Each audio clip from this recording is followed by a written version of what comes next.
I mean, the graph I was looking at the graph that show that actually both of them dropped a little bit in the last year, but generally increasing have been quite neat.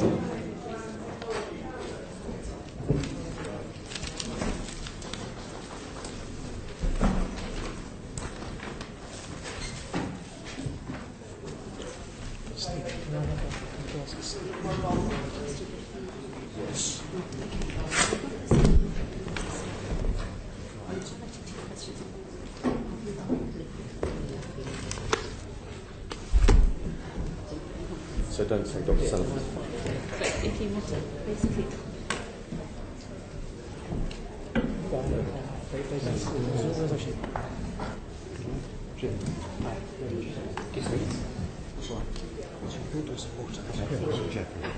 I think it's Studies Association. That's right. Oh, you can. That's one at the other end, isn't it?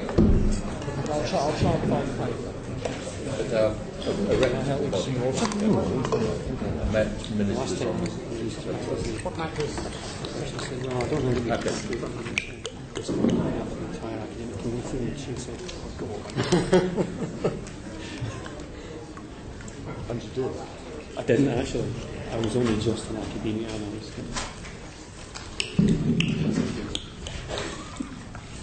What ones? Good morning, gentlemen. Thank you for coming in today.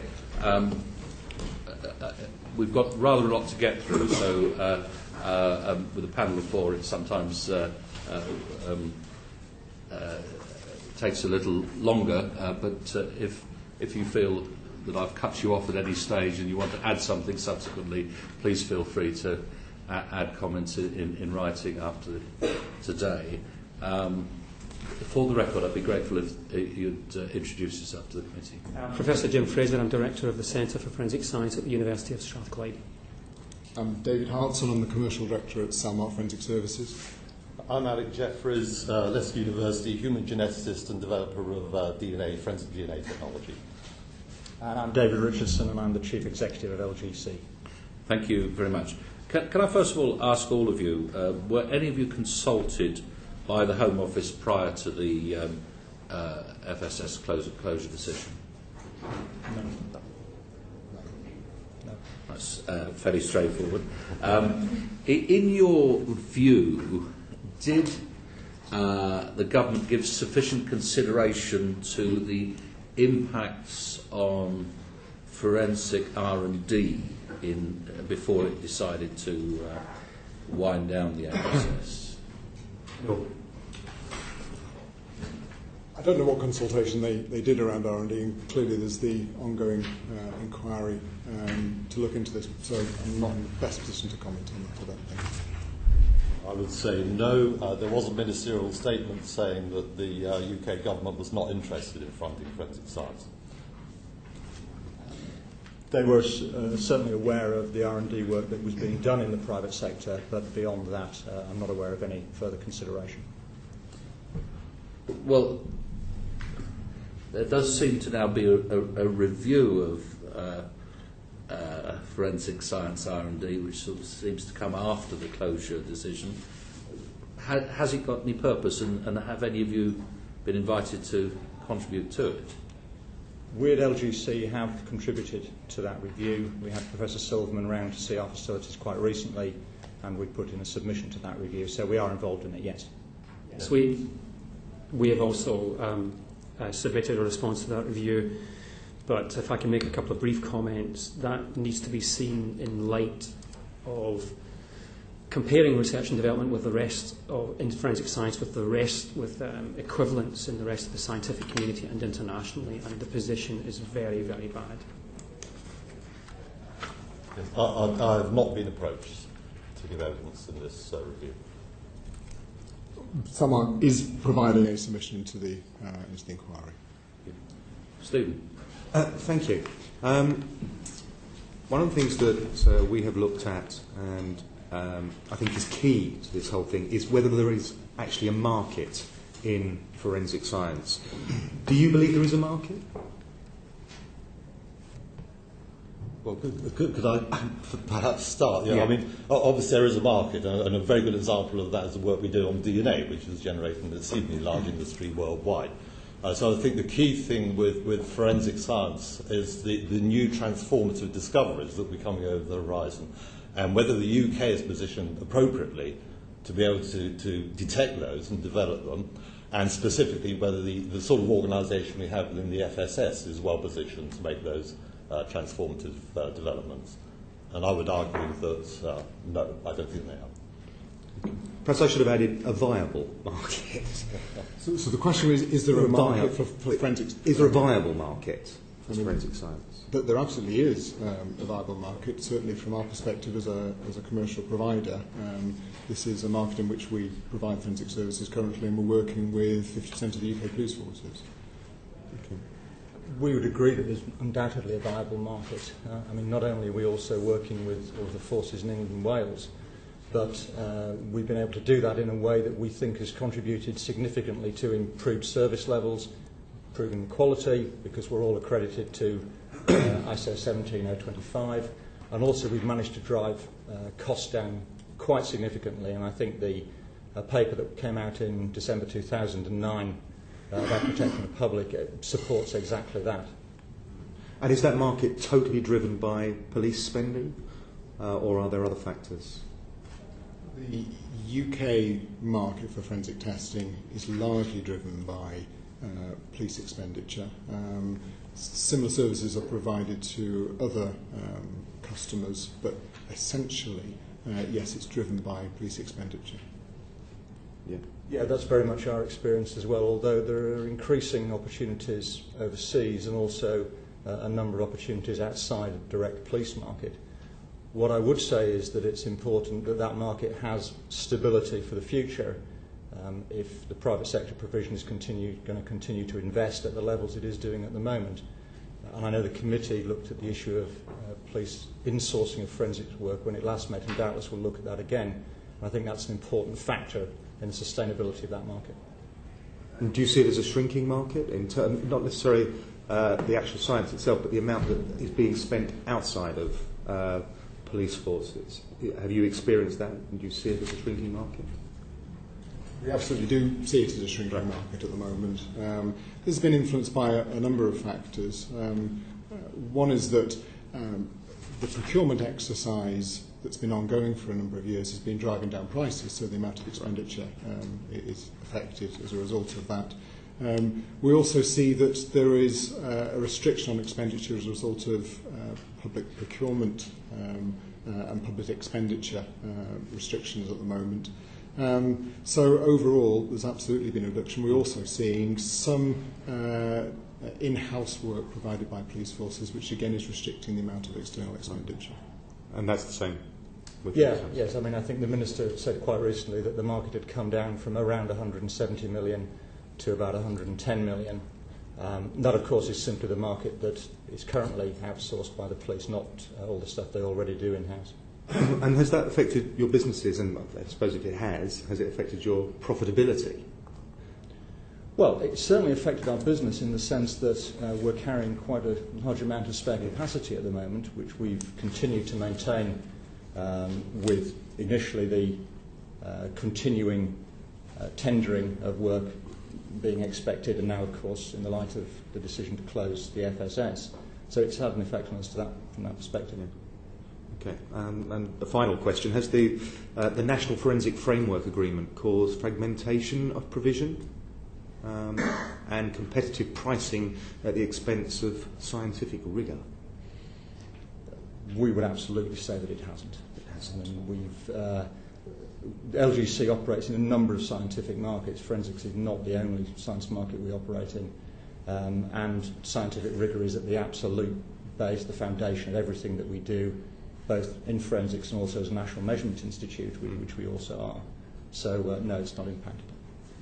Certainly with regard to the procurement exercise, with concerns about it impacting on scientific rigour. Absolutely not. The procurement exercise actually dictates some very good quality standards by which police forces and ourselves need to be able to work. And in that regard, you might argue that the procurement exercise is actually raising some of the quality standards in forensic science provision. So overall, the other issue you make reference to there is about the fragmentation. I mean, what the procurement exercise has done is it's allowed police forces to procure their work in different packages. And in so doing, it actually has opened up the marketplace to a broader range of service provision, allowing some organisations to specialise in particular areas and some organisations to provide a comprehensive range of services. And overall, that increased level of competition, I think we would say, is bringing improved levels of service and improved levels of value for money for police forces. I think we need to be careful what we mean by the word fragmentation here. It may not be affecting the commercial aspects of the market. But the dominant approach to using forensic science effectively in the past 10 years or so has been to integrate the science into the investigative process. And it seems to me that it's clear that using multiple suppliers in a single case is fragmenting those processes. You want to No, I can't add to that. Right. Thank you, Chairman. Which forensic services are profitable, and are there any services that are provided in the private sector which aren't profitable? Well, I think it's right to say that inevitably the profitability varies between the services that we provide. But to pick up on the point that's just been made, sometimes it's right that we would provide services at a lower degree of profitability because it's part of a comprehensive service to the police forces. So we have over 70 different sorts of forensic science services that we would offer. Some of those clearly we offer because they're part of an overall package. I would agree with that. I mean, the procurement exercise requires us to provide a broad range of services, some of those more profitable than others, but they're all required to be able to provide a comprehensive investigation service. And as a commercial organisation, we would hope that all the elements of the service provision provide a contribution, but will be variable depending on the particular service that's being delivered. Can I ask the two of you, what sort of turnover do you have in the forensics market, and what sort of profitability do you have on that turnover, if that's not sensitive? Or Our total turnover, we just published our accounts for last year. We turned over 26 million across our business and returned a profit of 4.5 million. Okay. And we have a total turnover for the entire group of 130 million. Of that, forensics is probably of the order of 30 odd million, perhaps a little bit more than that. And the profitability of that clearly has varied a fair bit over the years, and it's been a difficult year this year, but it's still healthy. Okay, I know in one of your previous answers, Professor Jeffries, you talked about R&D. Do private companies have any incentive to invest in R&D at all? I think that they certainly have an incentive to invest in R&D right down at the end of that translational line, from academic research right the way down to actually providing a forensic service. So yes, it's very important for them to invest in that final stage of getting absolutely perfect systems up and running. But there's a whole swathe of research activity which I don't think they would wish to invest in, and probably don't have the resources to be able to invest in. I mean, particularly in a restricted market like this, where we've just heard the profit figures. These are not gigantic sums when you start thinking about carrying out rather more basic research. Okay, and do you think private sector investment will increase or will decline over the next few years? I suspect it will remain static in this very competitive market, and I'd make the very strong argument that there is a role for additional funds to come in this, to keep the science vibrant and to ensure those new discoveries start moving down the pipeline towards new forensic implementations.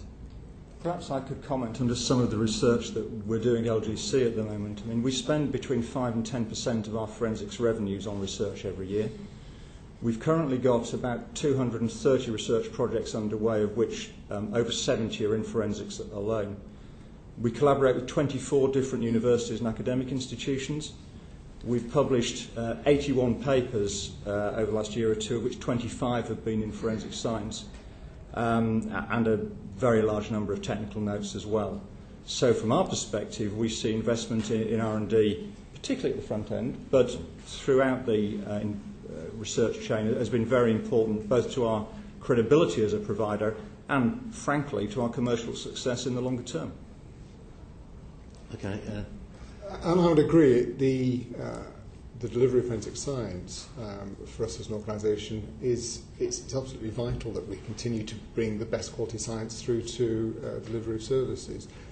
What we are involved in our R&D tends to be more at the development stage. To bring scientific techniques through to the criminal justice process requires huge amounts of validation and development, and that tends to be where the focus of our research is. We spent about £1 million last year on R&D, but not just around those validation. Over the years, we have been involved in developing significantly some of the DNA technologies that are used, and we have a number of R&D projects at the moment looking at other areas of forensic science, particularly around increasing detection sensitivity and increasing our ability to be able to provide results quickly and rapidly to police forces, which is what's required to assist within investigations. And do you feel that you'll be able to step into the gap if the FSS closes? When you say step into the gap, you're talking about R&D? In R&D specifically, yes. Well, with R&D, we see the requirement for a whole range of different R&D requirements. We provide a specific role there, as I've described, more around the development of technologies. And we need to work very extensively, not only with people in academia, but also within other commercial environments. Also, right down to working with organisations who are involved in developing new pieces of equipment and detection processes that we can incorporate and bring to the criminal justice process. It's not a job that we can do alone, and needs to be done alongside a whole range of R&D activities outside of our organisation. Interesting example. We're currently working on a process that will enable the police to get a DNA profile within an hour. At the moment, it takes a lot longer than that, and that's clearly got huge relevance to a criminal investigation. The basic science for that was done in our DNA sequencing operation in Berlin. So it was done outside of the pure forensic science division, and I think that just illustrates the point that David has just made.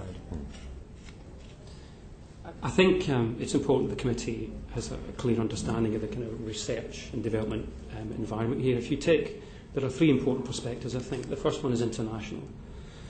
The second one is research versus development, and the other one is the historic position of the FSS. It seems to me rather clearly that by any objective measure of the amount of R&D and the quality of R&D that's currently going on in the UK, that it's inadequate. The funding isn't there, the structures aren't there, the history of collaborations isn't there. It's quite clear that commercial providers will develop products and will research some products. But I think Sir Alec was making the point that the fundamental research requires funding which is simply not provided by the research councils in the UK. Superficially, this looks like worsening the situation. Yes, it will make it worse because the FSS were the biggest publisher of peer-reviewed papers in the UK until recently. They are not now.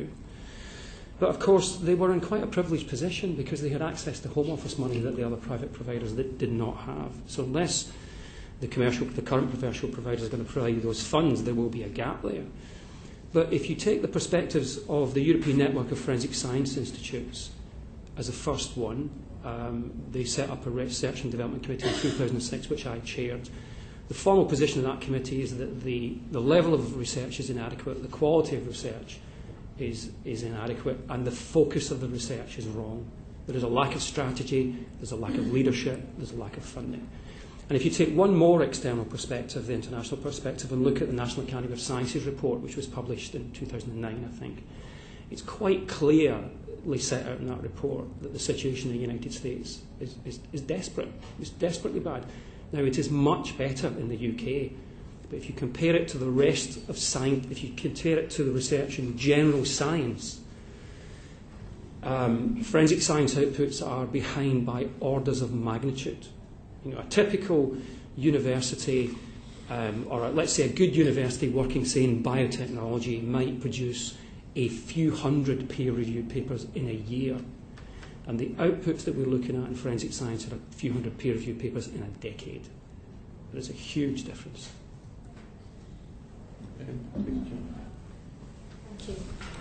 Actually, what we've just discussed is what I was going to ask you about, specifically research in universities in the UK on forensic science. And Professor Fraser, you've spoken a bit about the state that that's in at the moment.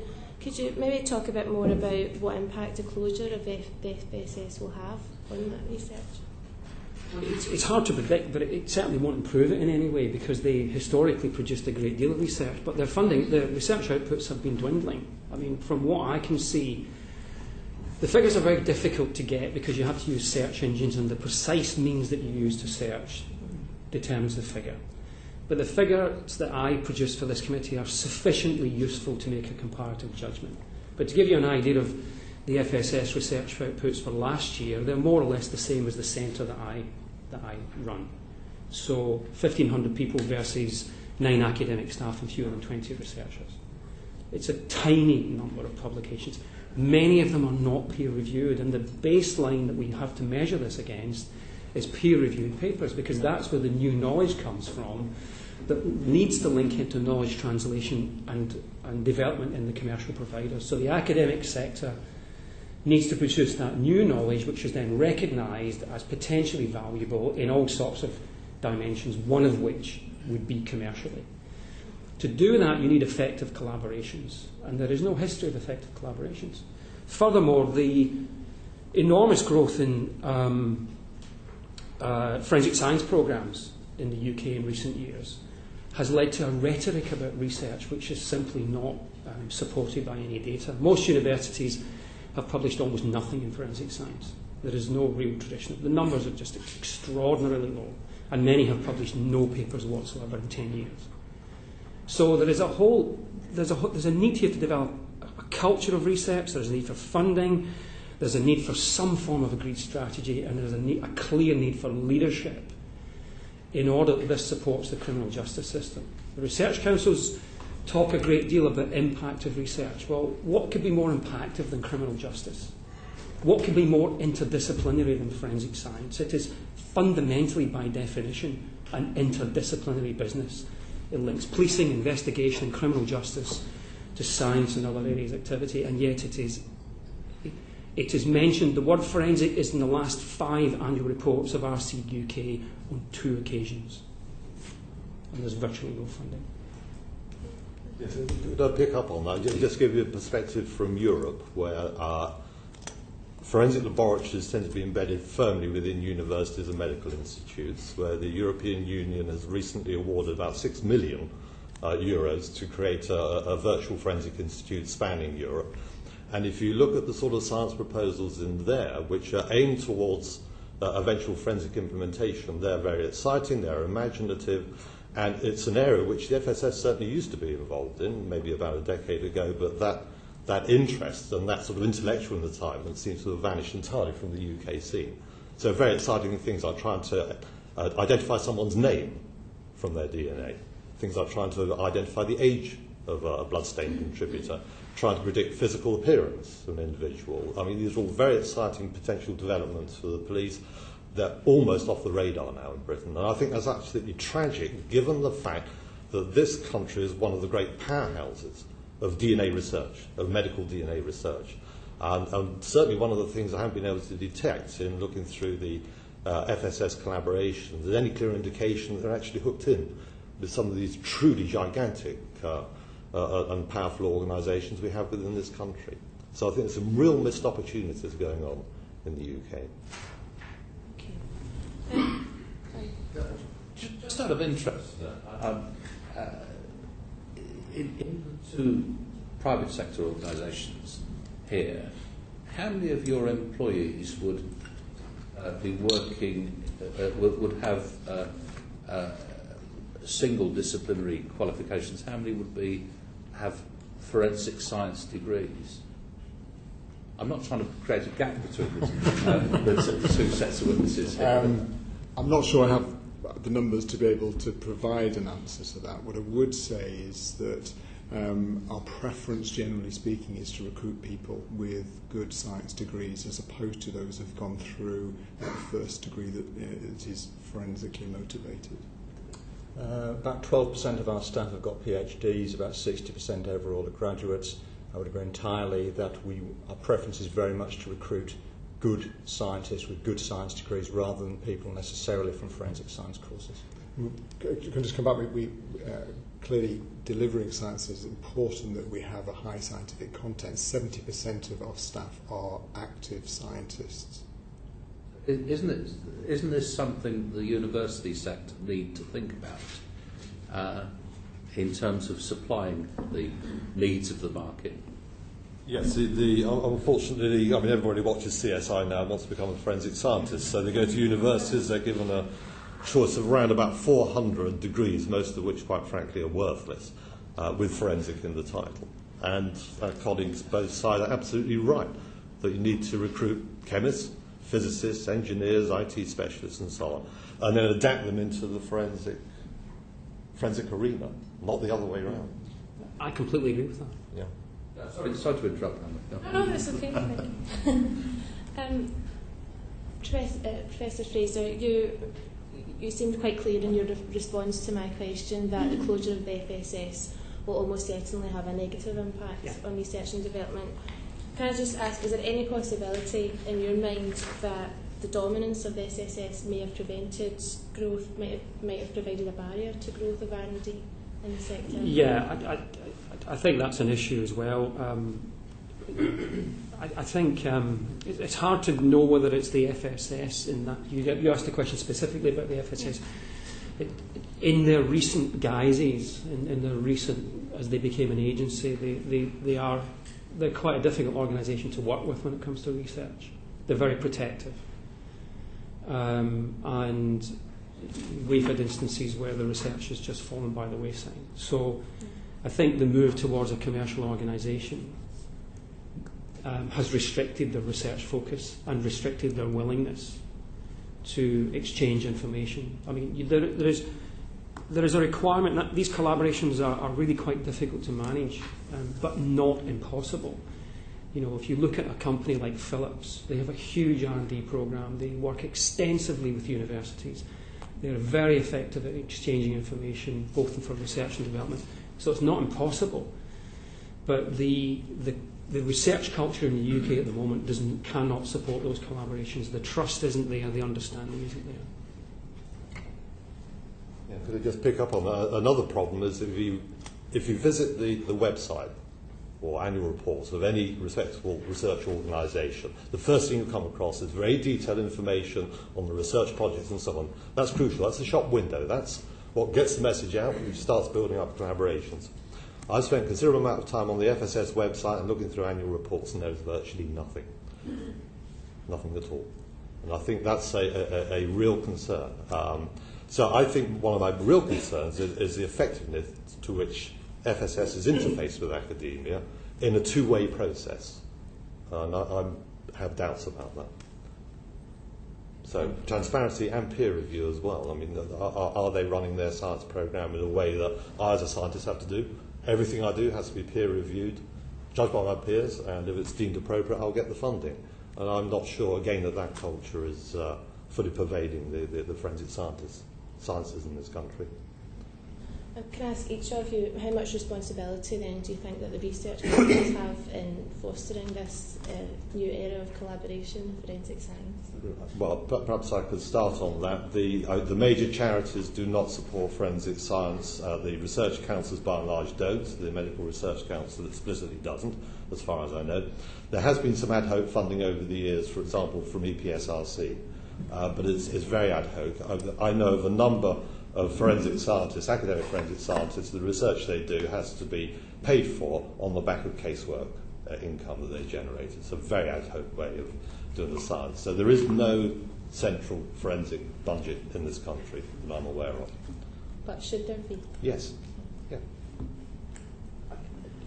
The issue about the research councils is taking some risks here is that they will formulate their objectives on the basis of the political environment around them, and if there is no political will for this, then they are unlikely to. I mean, I've spoken to a number of people in the research councils, and they fund some areas that overlap with parts of the kind of forensic science that I think the people here are familiar with. So there is funding for things like security research, but a great deal of that is around very narrow areas, say around digital evidence and detection of explosives and so on and so forth. The broader issues, the real need for research, in my view, in forensic science has to balance the science and the procedural investigative issues linked to criminal justice outcomes.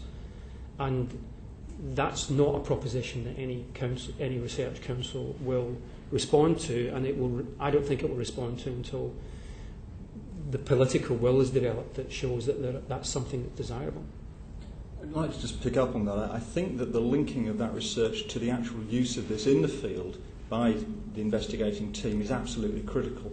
And that's why the partnership between academia and people like ourselves who are providing those services to the police is absolutely critical.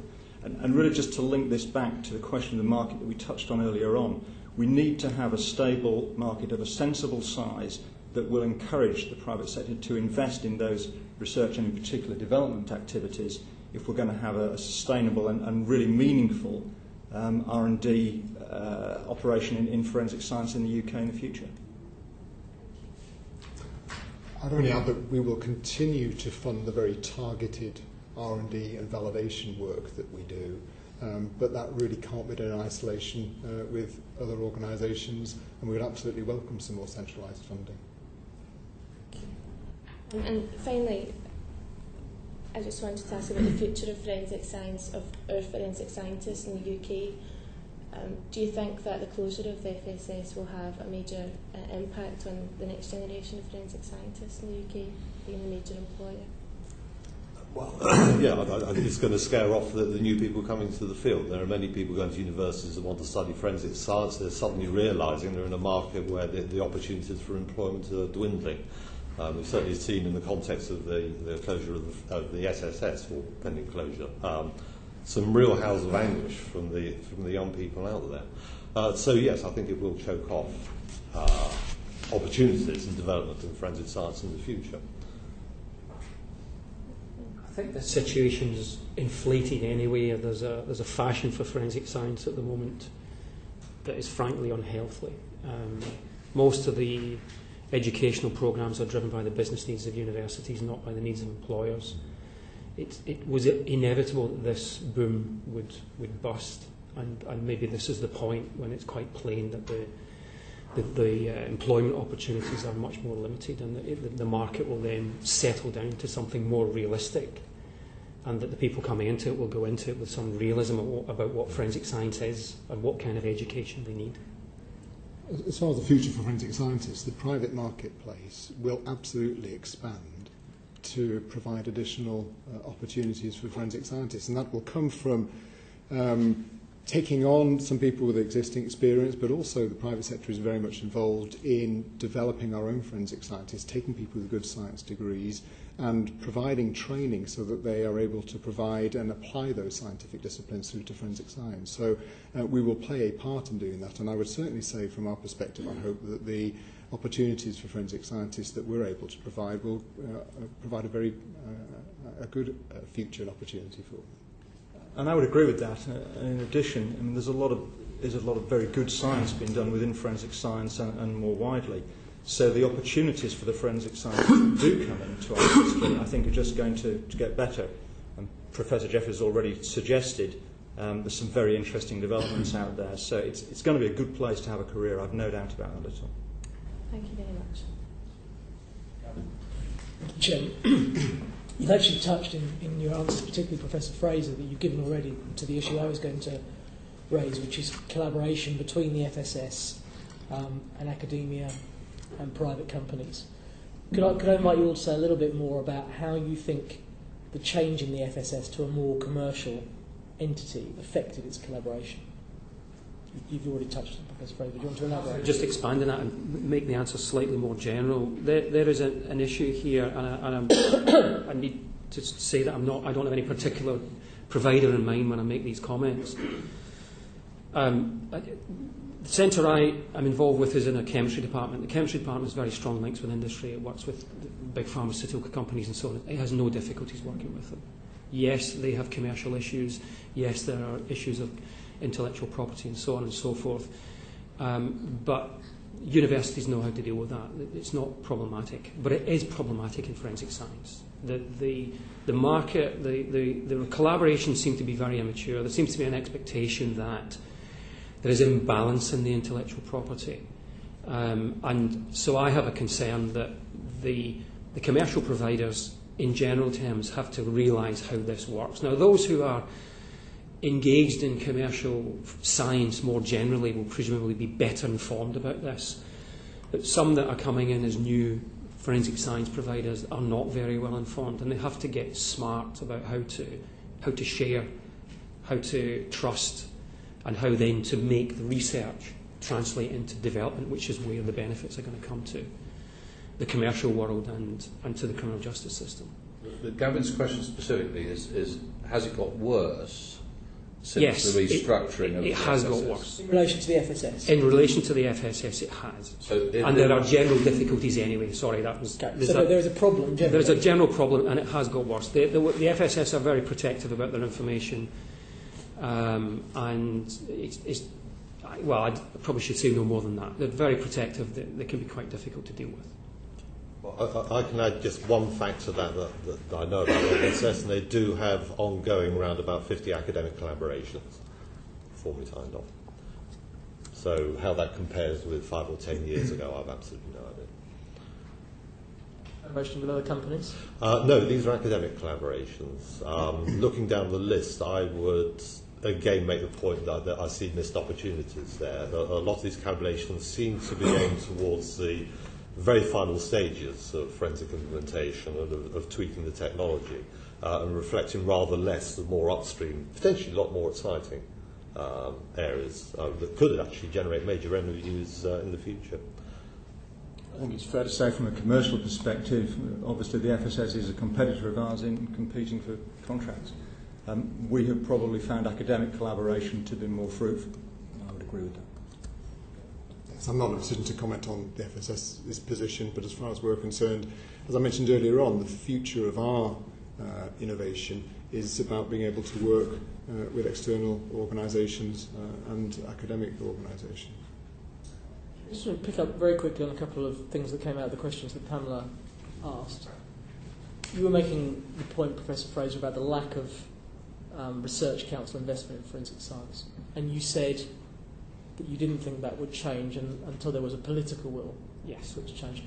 Can I ask you to expand a little bit more about what you mean by the phrase political will? Because obviously in terms of how the research councils allocate funding, that's not a decision that politicians get involved in. Sorry.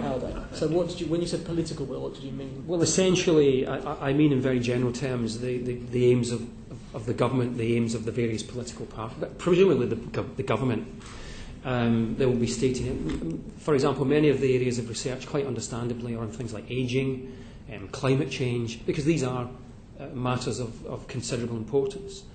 Now, if forensic science or science and justice or related areas were considered to be of political importance, then I think the research councils would respond to that. And Professor Jeffries, you mentioned this sort of EU funding to set up a sort of virtual collaboration. Any of that funding come to the UK?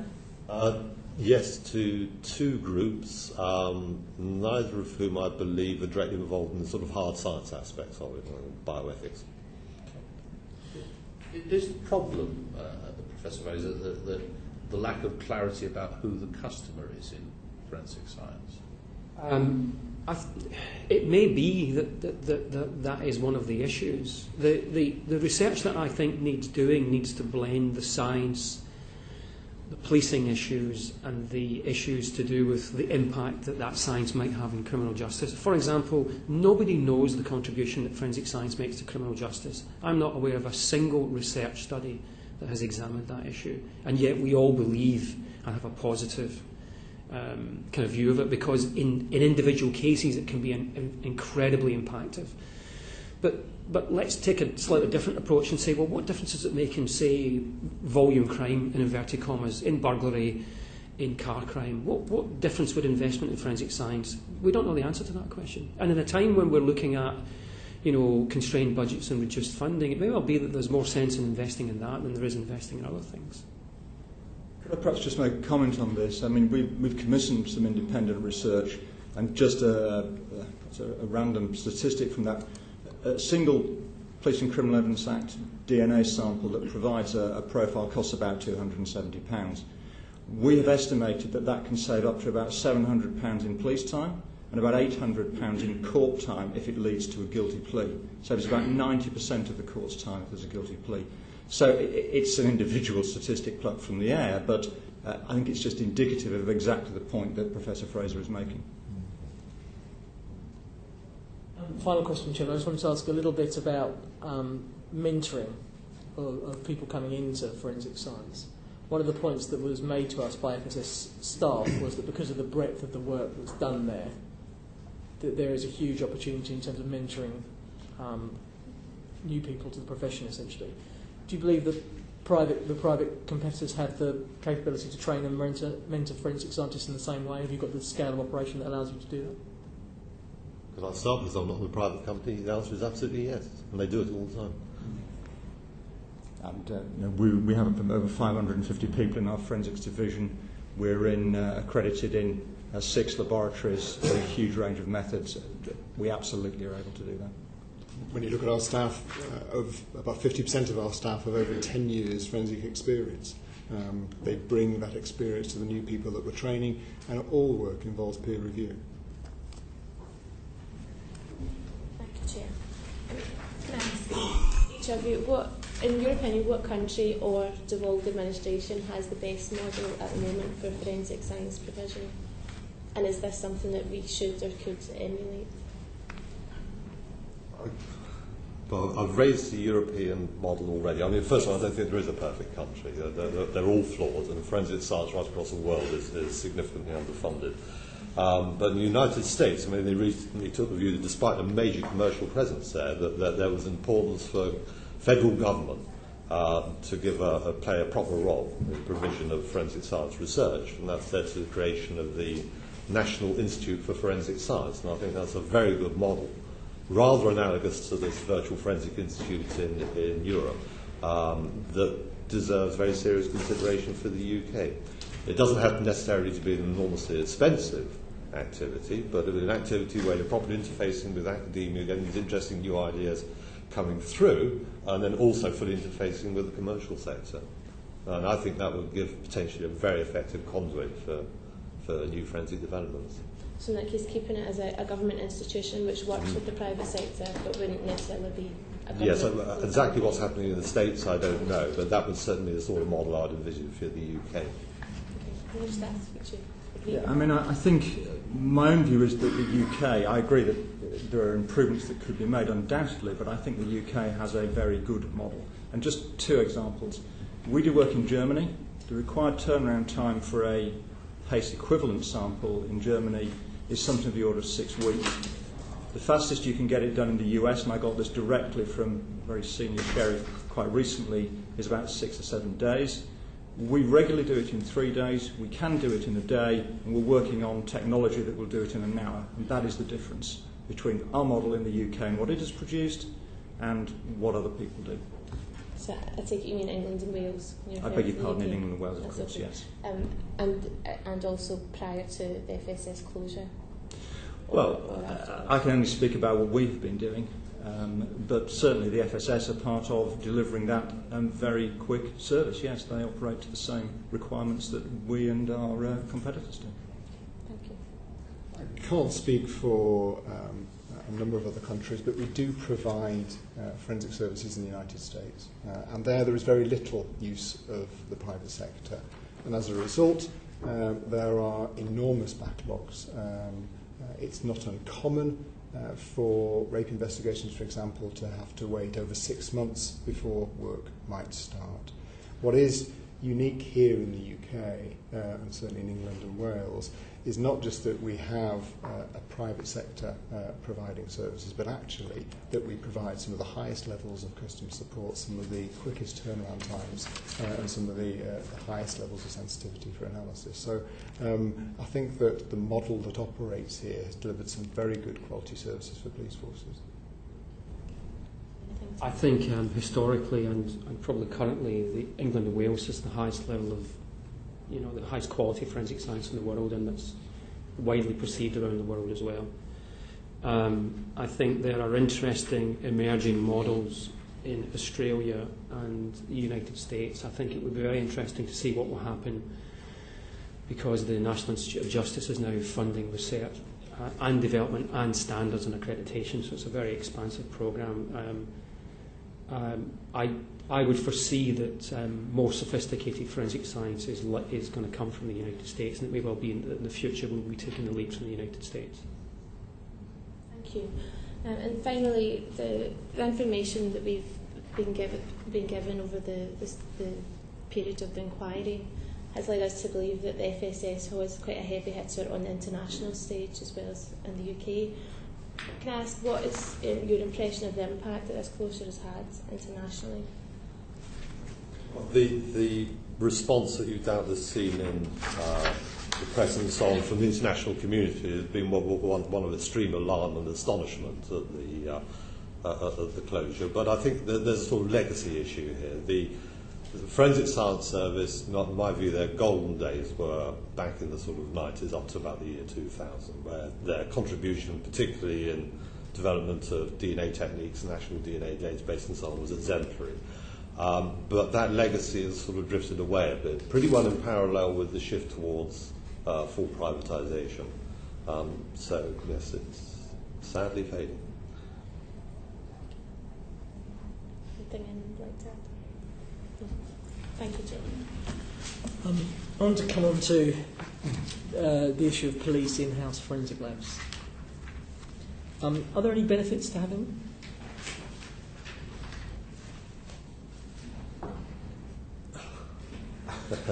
I would say there have to be some benefits. Speed is an obvious one.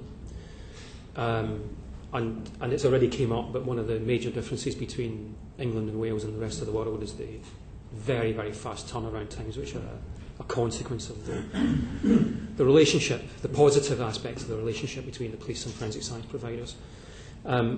They might also bring economic savings.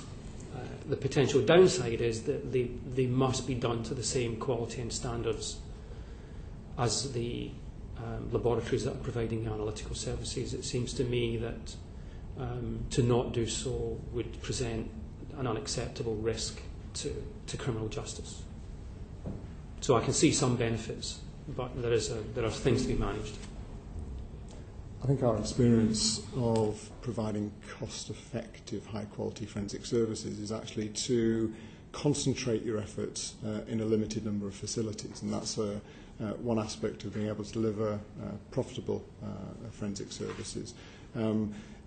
Not just because you concentrate your expertise in one place, you also are able, it's more easy to be able to control the quality issues of delivering high-quality forensic services. And our belief, actually, if you want things to be done very quickly and to be done things to high quality standards, by concentrating one area and maybe focusing your efforts in the movement of samples and exhibits through to a centralised location is perhaps the most efficient way of doing high quality forensic science.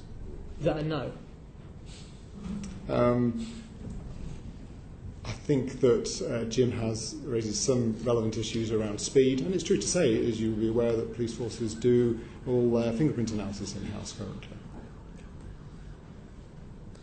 I'm trying to think of any benefits. Other than speed, no. The costs are very clear. Duplication of facilities, real risk of potentially running technology not fully accredited. So.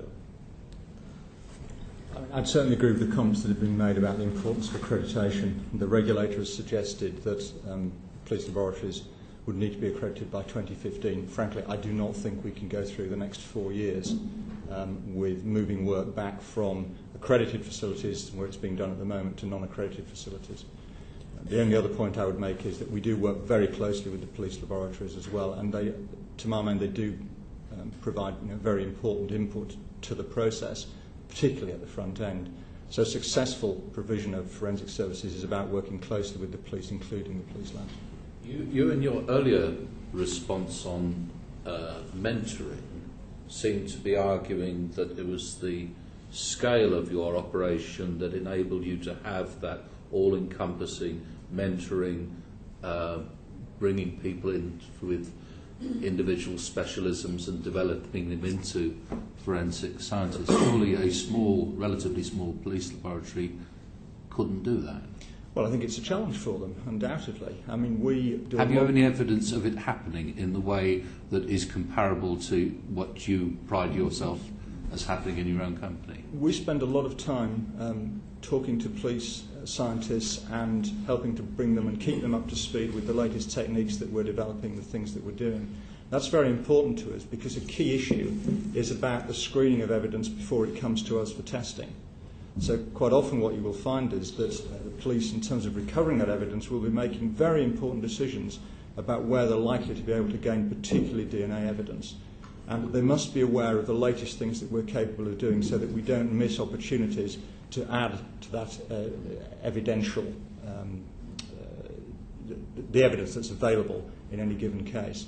So, for example, just snipping out the blood stain from a jacket and sending it to the lab for testing might well miss the fact that there are fibres all over that jacket that we could also do an awful lot with some of our latest technology. The point I was going to come on to in a second. I think there seems to be unanimity on the issue of quality. Slight different views on whether duplication means it's going to cost more or whether there could be some economies from having it in-house. I want to come to the issue of impartiality. Professor Fraser, you stated that if quality standards were achieved in-house, there should be no significant implications for criminal justice. I don't believe so. I think the legal framework is there. I think it's quite clear what checks and balances there are on the police in terms of investigating crime. I think the issue here is about operating standards, scientific standards.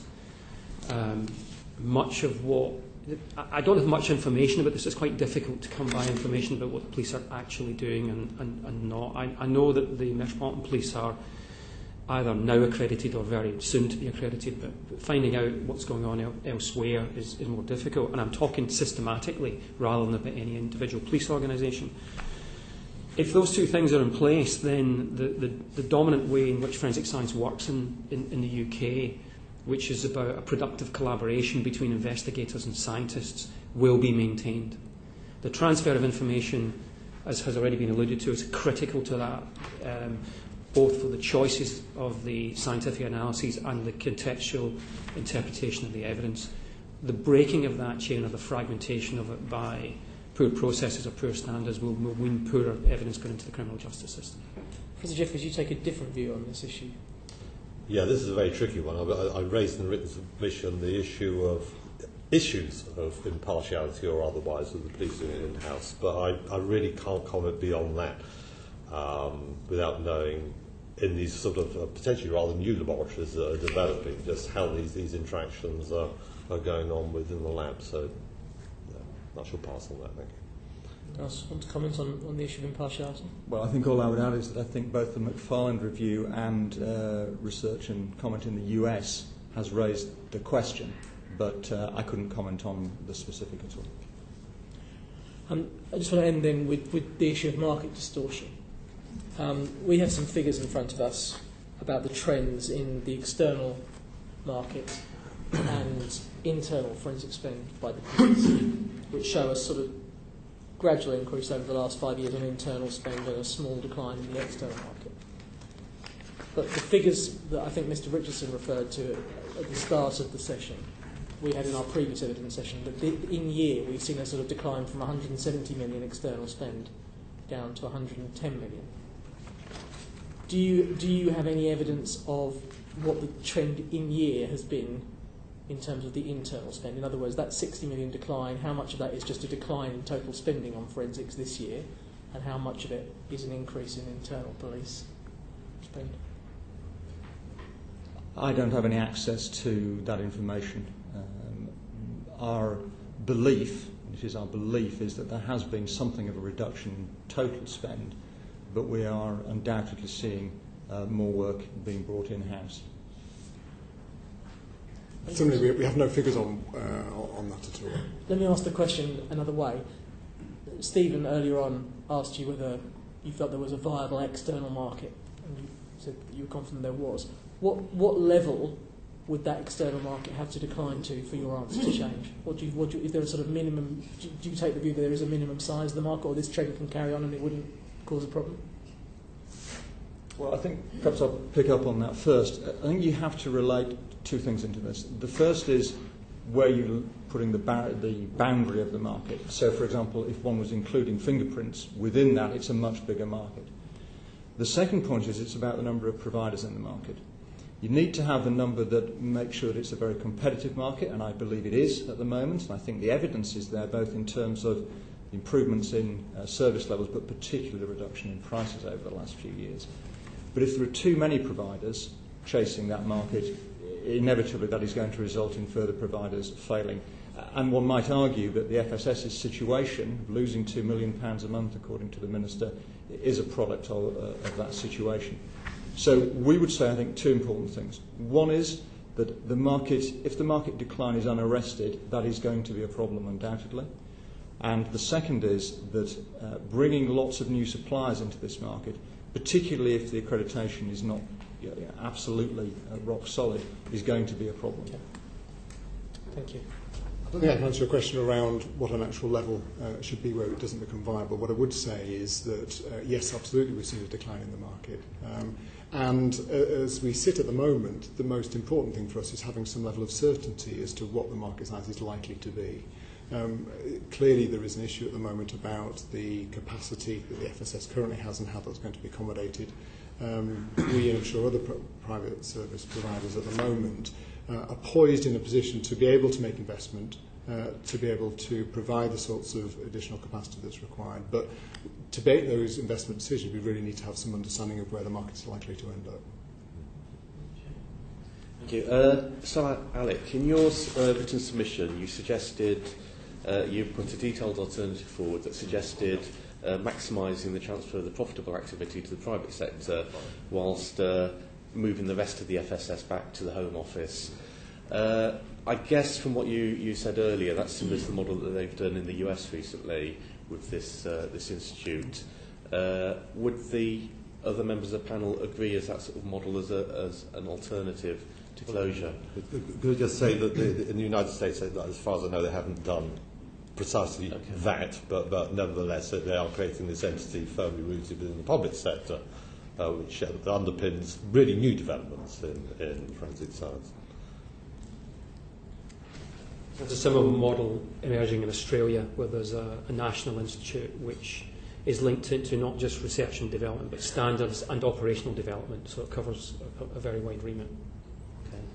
Not quite sure I entirely understand the proposed model here, but clearly there is an opportunity for a separate area for R&D functions. But when it comes to service provision, actually, the market as it's developing at the moment is for the provision of the full range of services. And actually, that's very important, as we've all discussed here today, about the continuity throughout an investigation and the lack of fragmentation. And so to pull separate bits out of that actually is something that's quite difficult to envisage without having a detrimental effect on the total service provision. And again, I'm not aware of the model that is emerging in the States and how it's exactly going to end up. What I would say is that if there is going to be any centralised provision, the importance of having that connected to frontline policing and frontline forensic science is absolutely critical. For it to become an academic ivory tower would clearly not be in the best interests of forensic science. Okay, can I ask the two professors here, and you'll see why, have you got trust in the private sector being able to deliver the speedy quality results that we would want from a forensic service?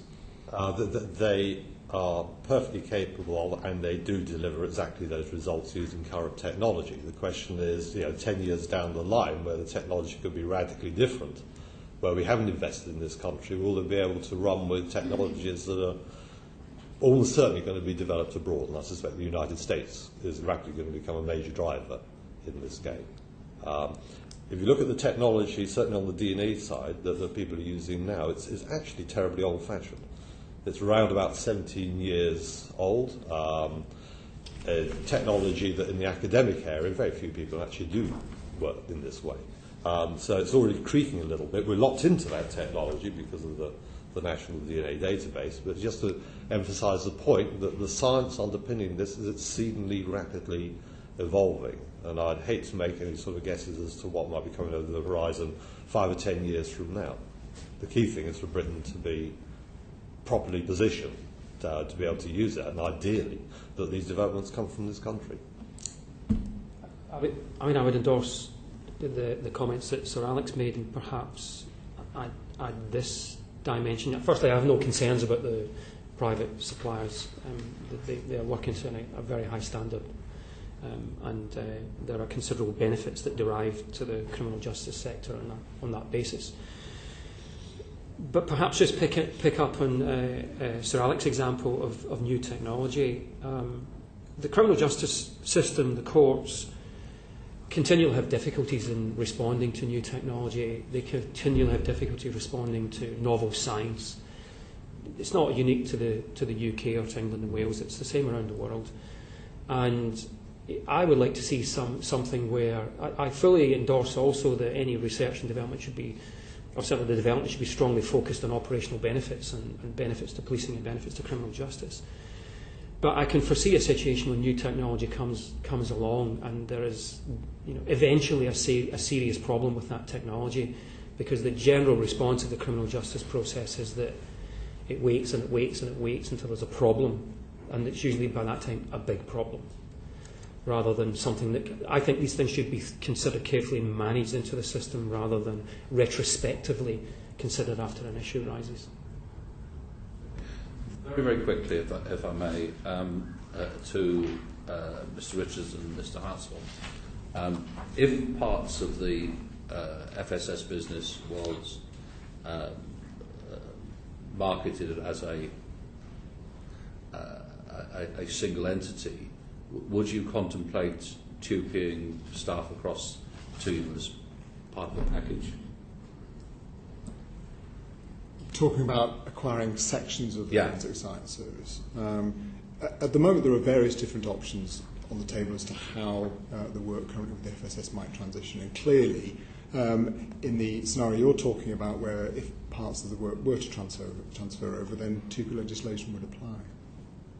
And yes, the TUPE legislation would apply, but I'm going to push you to say which one you're bidding for, because that's we have a very recent example. We took over the Metropolitan Drugs work quite recently. In fact, you received some evidence at your last meeting that may not have been fully informed, because the people involved there did in fact come to our facility. They had a number of briefings. We offered jobs to all of them. For their own personal reasons, they decided that they didn't wish to work in our Teddington facility, a number of different personal reasons.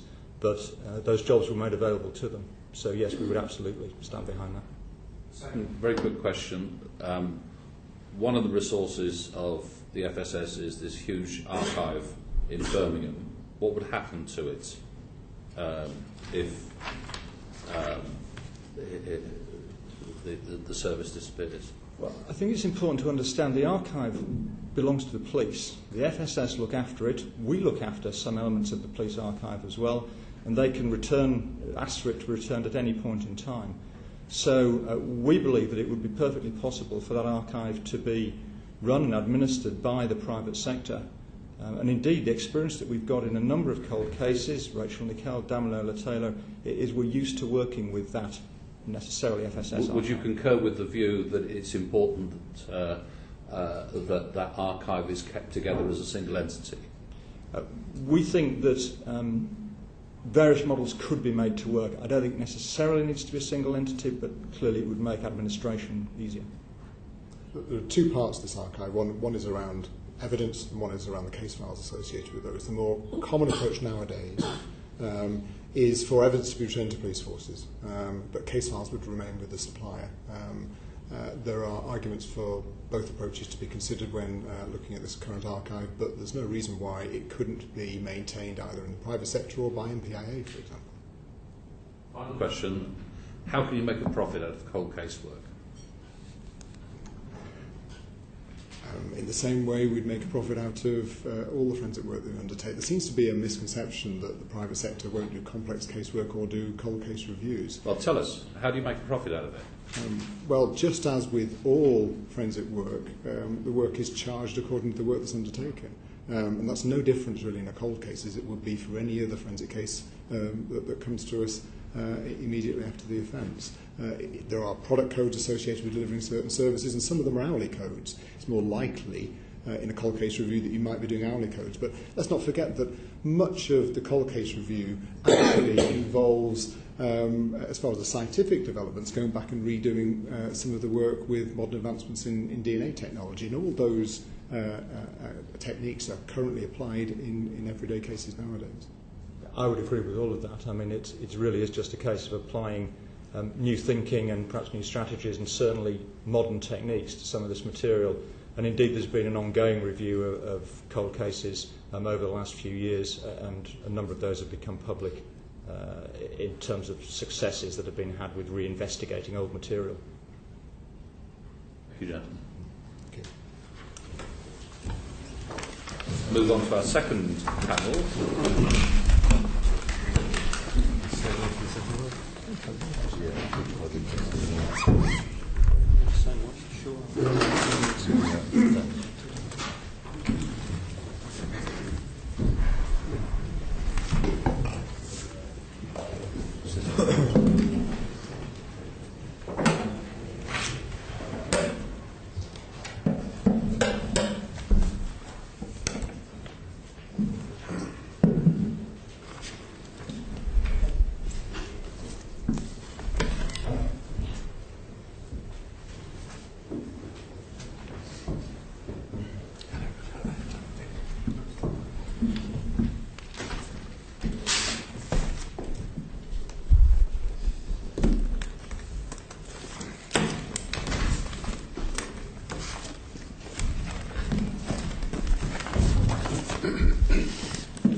Good morning, gentlemen. Thank you for having to see us this morning. I'm not sure how much of the previous session you heard, but we'll be covering a number of questions based upon some of the evidence you've submitted and some that sort of derive from other people's evidence. First of all, for the record, I'd be grateful if you would introduce yourselves. Thank you. My name is Simon Bramble. I'm currently head of Police Science and Forensics at the MPIA. I started my career at the Metropolitan Police Forensic Science Laboratory 20 years ago. In 1996 I found myself in the FSS, and in 2007 I moved to my current position. I'm currently responsible for supporting the police service in running national services around DNA database, forensic pathology, also supporting the police on business change with the Forensic 21 programme. Good morning, my name is Roger Coe-Salazar. I'm the Chief Crown Prosecutor for the CPS South East region. I also sit as a CPS representative on the Forensic Science Advisory Council in support of the regulator. Thank you. Gary Pugh, I'm the Director of Forensic Services in the Metropolitan Police, and I currently chair the National DNA Database Strategy Board. Previously, I was a director on the main and executive boards of the FSS. Chris Simmons, I lead for ACPO on forensic science, and I'm Chief Constable of the West Midlands. Thank you very much. What advice did your respective organisations give the Home Office on the FSS closure? Shall I? Yes. Would you like me to start? We work with Home Office on a committee that oversees forensic science. It's slightly moved on now in the last couple of months, but we are part of that committee. And for some time we have been concerned about the volatility of the market, of the forensic market. So some time ago, last summer, we commissioned a piece of research through PricewaterhouseCoopers to look at the market and to sort of help build a picture about its current strength and its future development. What were the terms of reference of that report? Terms of reference, Chair, I would have to sort of look up to give you the exact. But would you be kind enough to send them to us? Essentially, to understand the current market and to look at possible future scenarios in terms of risk that they may pose was the basic sort of plan of the work. That piece of work sort of came to fruition in the autumn, and a lot of the sort of base data that decision making was built upon came from that report. In terms of then of your specific question, clearly the decision is a Home Office decision. The discussion with ACPO was to get a view of the degree to which we thought the position was manageable should the FSS be brought to a conclusion.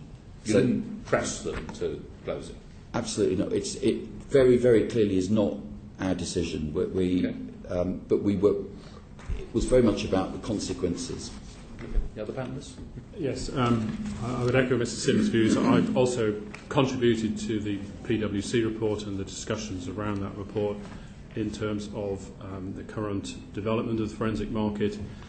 I think it's also fair to say that the group that Chris refers to, the strategy group chaired by the Home Office, that we had raised some concerns about the forensic market and its stability going back to 2007 in that group. So this was not a new issue, but it came to, if you like, a head and to fruition in the report that was conducted in the autumn. And also, in answer to your direct question, I played no part in the decision, but I contributed to that report. Did you argue for it to close? No. No. Your question, Chair, was around what advice did the department actually provide, if I recall correctly. So far as advice is concerned, excuse me, the CPS were actually informed about the closure of, or the proposed closure of the FSS right at the very end of November. Advice, and I use that word very loosely, advice that was provided was via the Attorney General's office, which was a mechanism of highlighting the risks that would be presented to the criminal justice system should that closure not be managed in an appropriate and proper way. And no further advice outside of that. Okay. Yes, I'd like to echo pretty much what my colleagues from ACPO have already stated. The MPIA also had a place at a Forensic Strategy Board chaired by the Home Office, and have been there for a number of years and have been participating in those debates. So again, it wasn't anything new. But to answer your question directly, the MPIA were not consulted over the decision to close the FSS directly, and we didn't have anything to do with the final decision. One of the things that we're finding difficult to get our heads around in this inquiry is there's forecasts that suggest that the forensics market is going to shrink. Police spend on external forensics suppliers is expected to fall. Now this sort of runs counter to all of the news stories one hears about the fantastic successes that the police are having. Why is this happening? Well, it's quite a complicated question. It's not a straightforward one. For one thing, the market itself was artificially stimulated during the DNA expansion fund period. So money was put in to grow the database, and so the market had a sort of an artificial peak to it. Secondly, it's a very dynamic market, and the sort of composition of what we do within forensic science changes very quickly as the technology changes. An example, not too long ago, we would have bought from FSS and other suppliers all of our work around ballistics, and that would have been a reasonably large spend area. Well, as technology moves, as it's now an IT-based approach to forensics, that is now an IT system that is owned within the police service, and therefore the spend doesn't appear in the way that you'd suggest. We have definitely become hugely more efficient in the way that we make decisions about submission. The whole tendering competitive issue within the market has driven down unit costs, which deflate the amount of spend. And then the final factor, of course, topically, is that every police force is facing a 20% cut in budgets, and in a sense that's been anticipated in the year that we're in and is beginning to impact on this area as it does on everything else. Anybody else want to? I'll just add to that and echo the point that there was a very significant investment in the DNA expansion programme, which effectively increased the size of the market. It's also worth bearing in mind that of the police force spend, and certainly in the Metropolitan Police, that 60% of our spend is related to DNA profiling. So a reduction in the unit cost of DNA profiling obviously has a significant impact on the size of the market. The volume of work is not going down, it's the issue around DNA in all of its aspects. Yes, in terms of demand, and certainly in some areas we have seen, of course, quite significant reductions in areas like burglary and vehicle crime. So we are seeing some reduced crime flowing through, if you like, in terms of the demand to forensic science providers. Sorry. Just to add to that, there is a change in the mix as well. We're coming to a threshold in terms of there's growth in the digital market, whereas the traditional market, through the experiences that have just been outlined, there's some movement there, but there is growth in the digital market. Could I add, in addition to the procurement framework having driven down cost, there is also a perspective from the end user, and that is that approximately 70% of all cases in the Crown Court result in a guilty plea. Now, it is a fundamental waste of public money, including using money on forensics, to actually build full cases, where in actual fact you've got a market, and I use the term very loosely, a market where 70% of it actually doesn't need a full file. It doesn't need full forensics. Now, that has also happened over the last 3 or 4 years. There's been a real push towards proportionate file build. It impacts on police file builds in other respects as well, and very positively, but also in regards to forensics. So less is being asked for, because when it is asked for, it's asked for later in a far greatly reduced number of cases. So I suspect that has also had quite a large impact, and there's no reason to suggest that direction of travel is going to change. Can I ask you specifically, Mr. Coe-Salazar, have the Ministry of Justice and the associated community been reticent in ensuring objectivity and quality of forensic science? No, I don't think they have. Objectivity, and if by that you mean making sure that the provision of forensic science is a proper, professional, objective assessment of the evidence, then absolutely not. But you seem to have a lesser influence than perhaps you should have. Is it because you're not paying for the service? We don't pay for it. And I know one of the questions from the earlier sessions was around who's the customer, and is that getting in the way?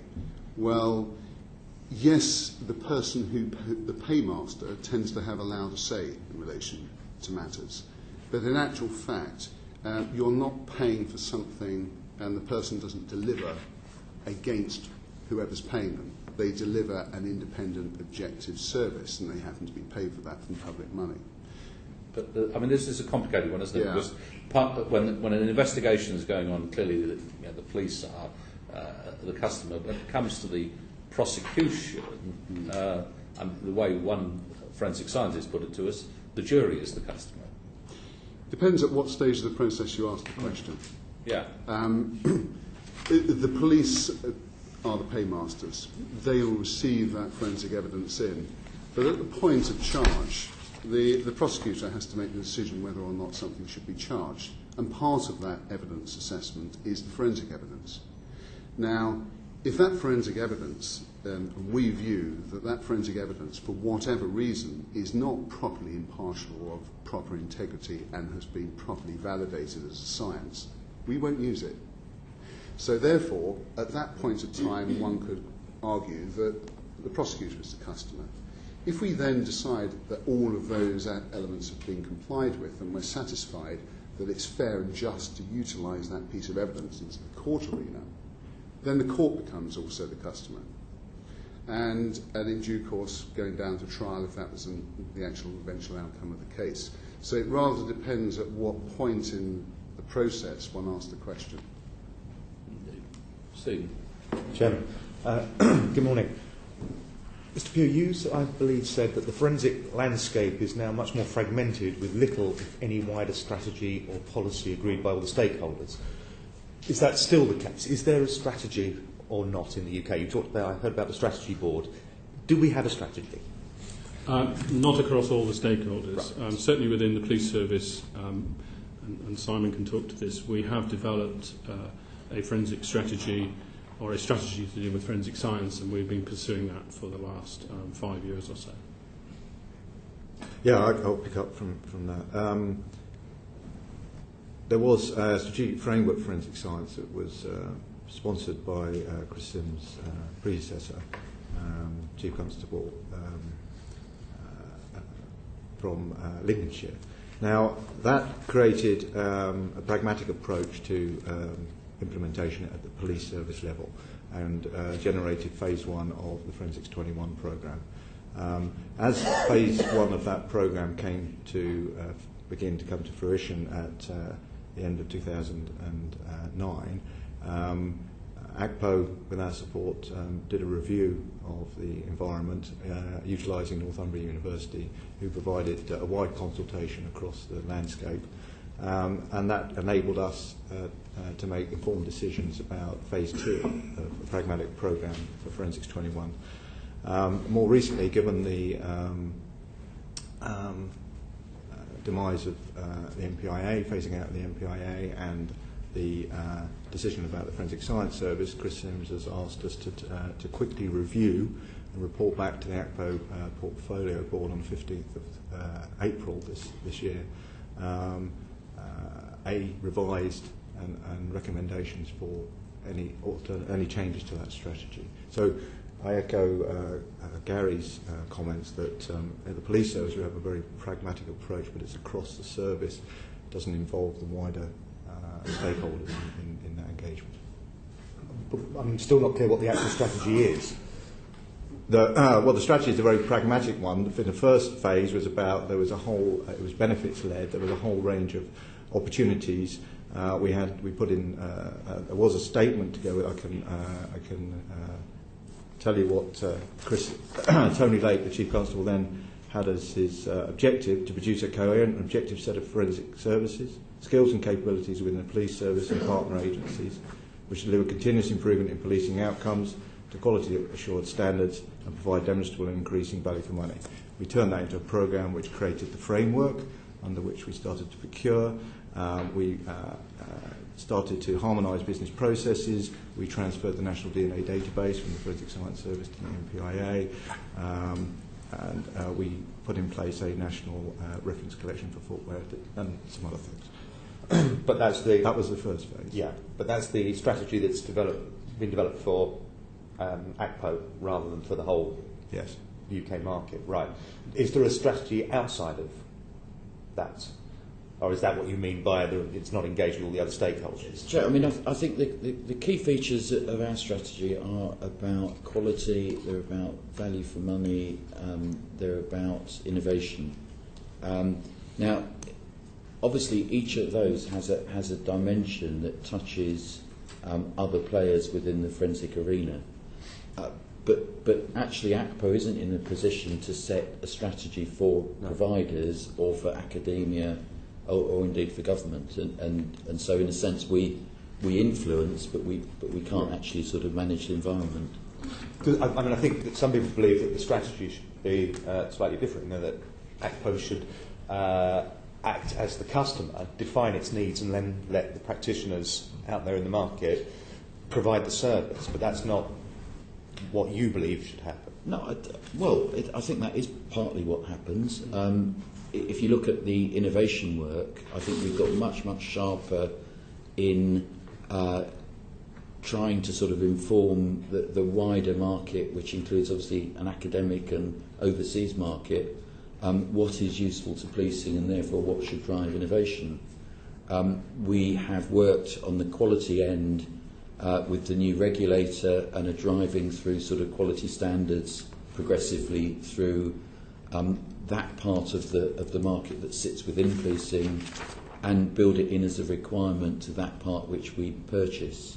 So I think we can be very influential in the strategy, but it isn't for us to sort of set an overall strategy because that's not within my remit. Okay, and I mean you've talked about quality standards. Someone's quoted as saying that knowledge within the police service is poor. Forensic science knowledge within the police service is poor. No. Do you think you don't agree with that? Well, but of course it's variable because yes. We've got experts that are probably in their field the most expert people in the world. Equally, we've got lots of generalists whose knowledge quite properly is limited to understanding what surface might yield a fingerprint and what a DNA stain might sort of be derived from. I don't need 120,000 police officers to understand what a double helix is, but I do need them to be able to fit within their role as evidence gatherers and understand what their part is in a chain of delivery.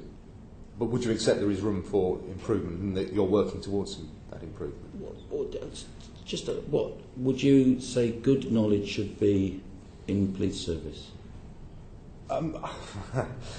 Good question. I think it's the use of it's the accreditation. It's the how aware is the police service of the importance of the forensic services, and is it providing the same robust nature or robust service to the police that practitioners outside of the police service can provide? And how do you guarantee that? Okay, well, I think you're touching on accreditation in there, and we are driving a process of accreditation through the regulator, through all of the work that we do, and requiring it of all the people that work for us through contract.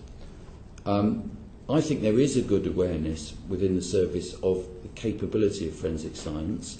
It's it is the most dynamic element of policing. So there will be areas that only a few people understand fully and are aware of. But I think that's as you'd expect. If I might add, certainly in my role in the Metropolitan Police and coming from the background I do as a forensic scientist, and also as chair of the strategy board, there is a lot of investment in raising the levels of awareness of what forensic science can do and what it can't do. I think also there's a thirst for knowledge amongst investigators who want to use the latest technology to solve crime. The Metropolitan Police has a crime academy, it runs seminars, it invests an awful lot of training to a level in investigators so they can understand the scientific tools they're using. So I would say the levels of awareness are high, and certainly my experience is that the requests to use new technology as soon as it's developed are such that it confirm to me those awareness levels are indeed quite high. Perhaps I could bring that alive with a very recent example. We've just been piloting DNA in a box, and we've been doing that in partnership with a number of private sector suppliers who have potential systems for use. And the CSI people from the police are outperforming the forensic scientists in terms of location recovery and getting a good DNA result, to an extent where the private sector is actually going back to look at some of how it can improve its training, which picks up on Chris's point that it's horses for courses. But the good knowledge at CSI is different to good knowledge deep in a forensic science laboratory, where you have to understand the mass spec to elucidate structure of a drug, for instance. Let me be clear.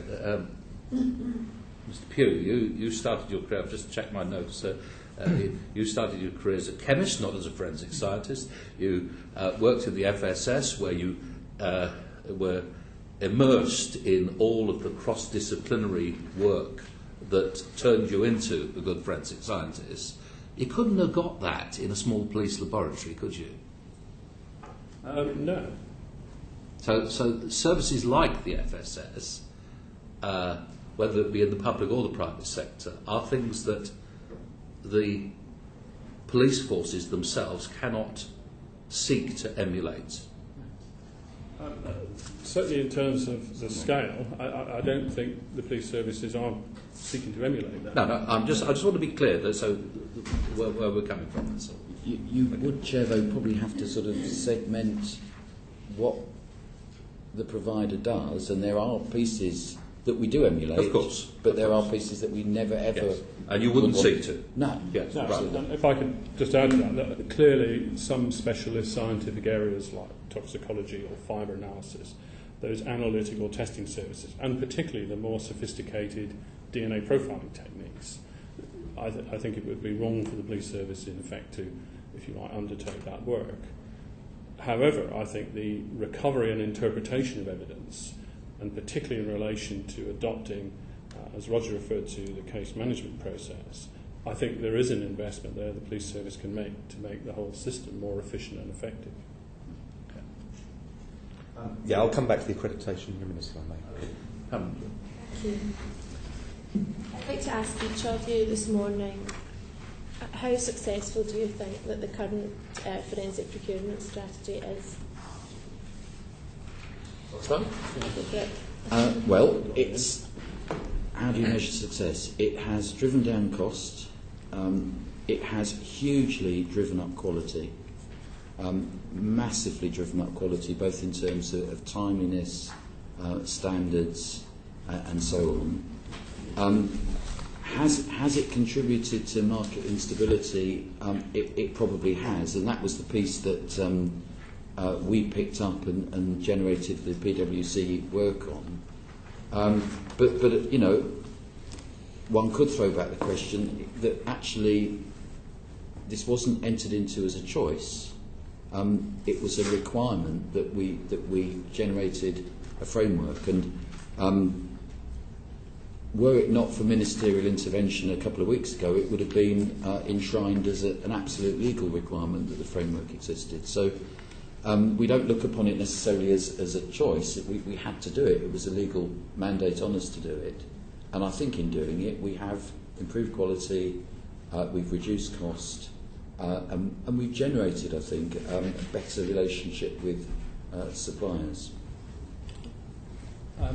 I would add to that, I think what the framework's achieved as well is it brings a degree of standardisation into the commercial transactions that take place between police forces and forensic science providers.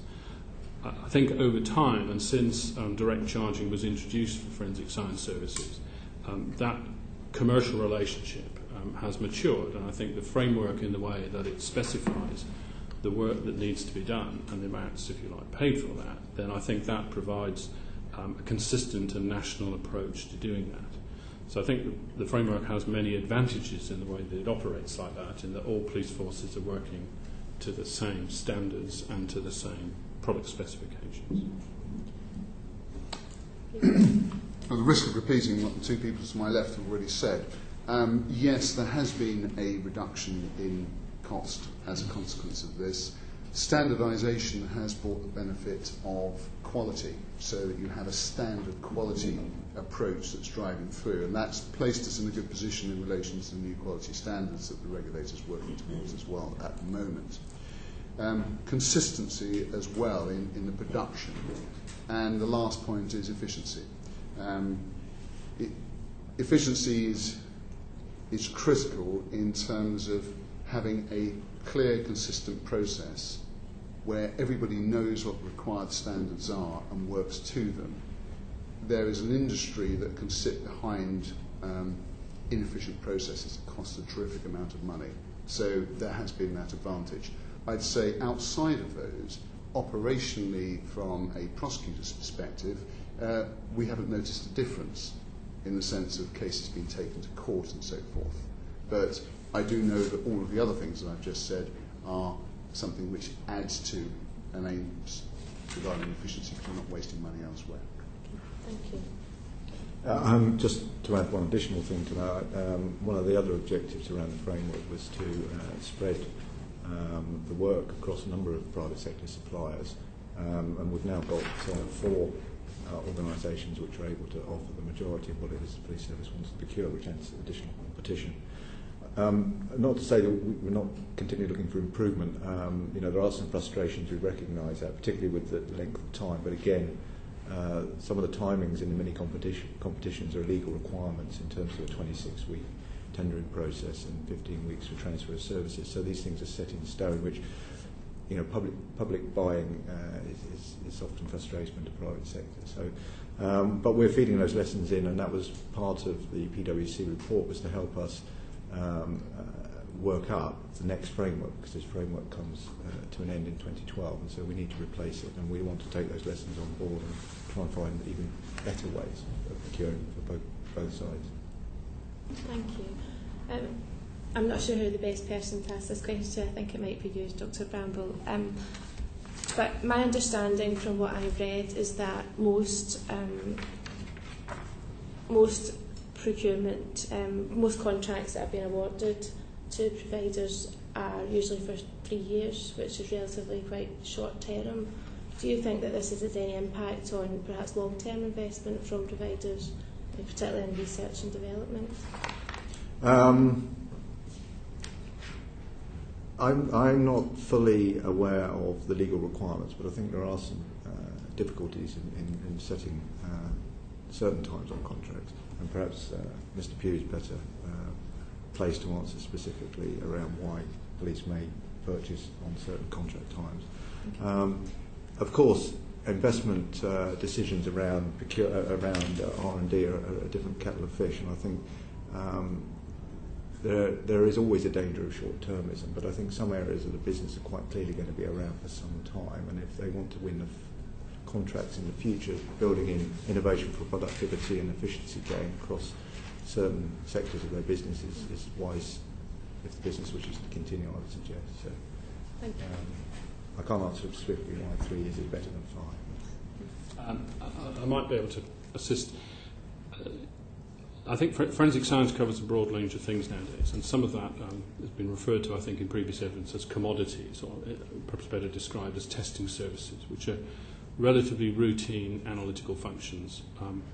The routine processing, for example, of DNA samples taken in custody, paste samples, would be an example of a bulk processing activity, as compared, if you like, to the other end of the scale, where for example, you have very complex analysis in a murder investigation and possibly multiple evidence types involved. And that type of casework is much more complex.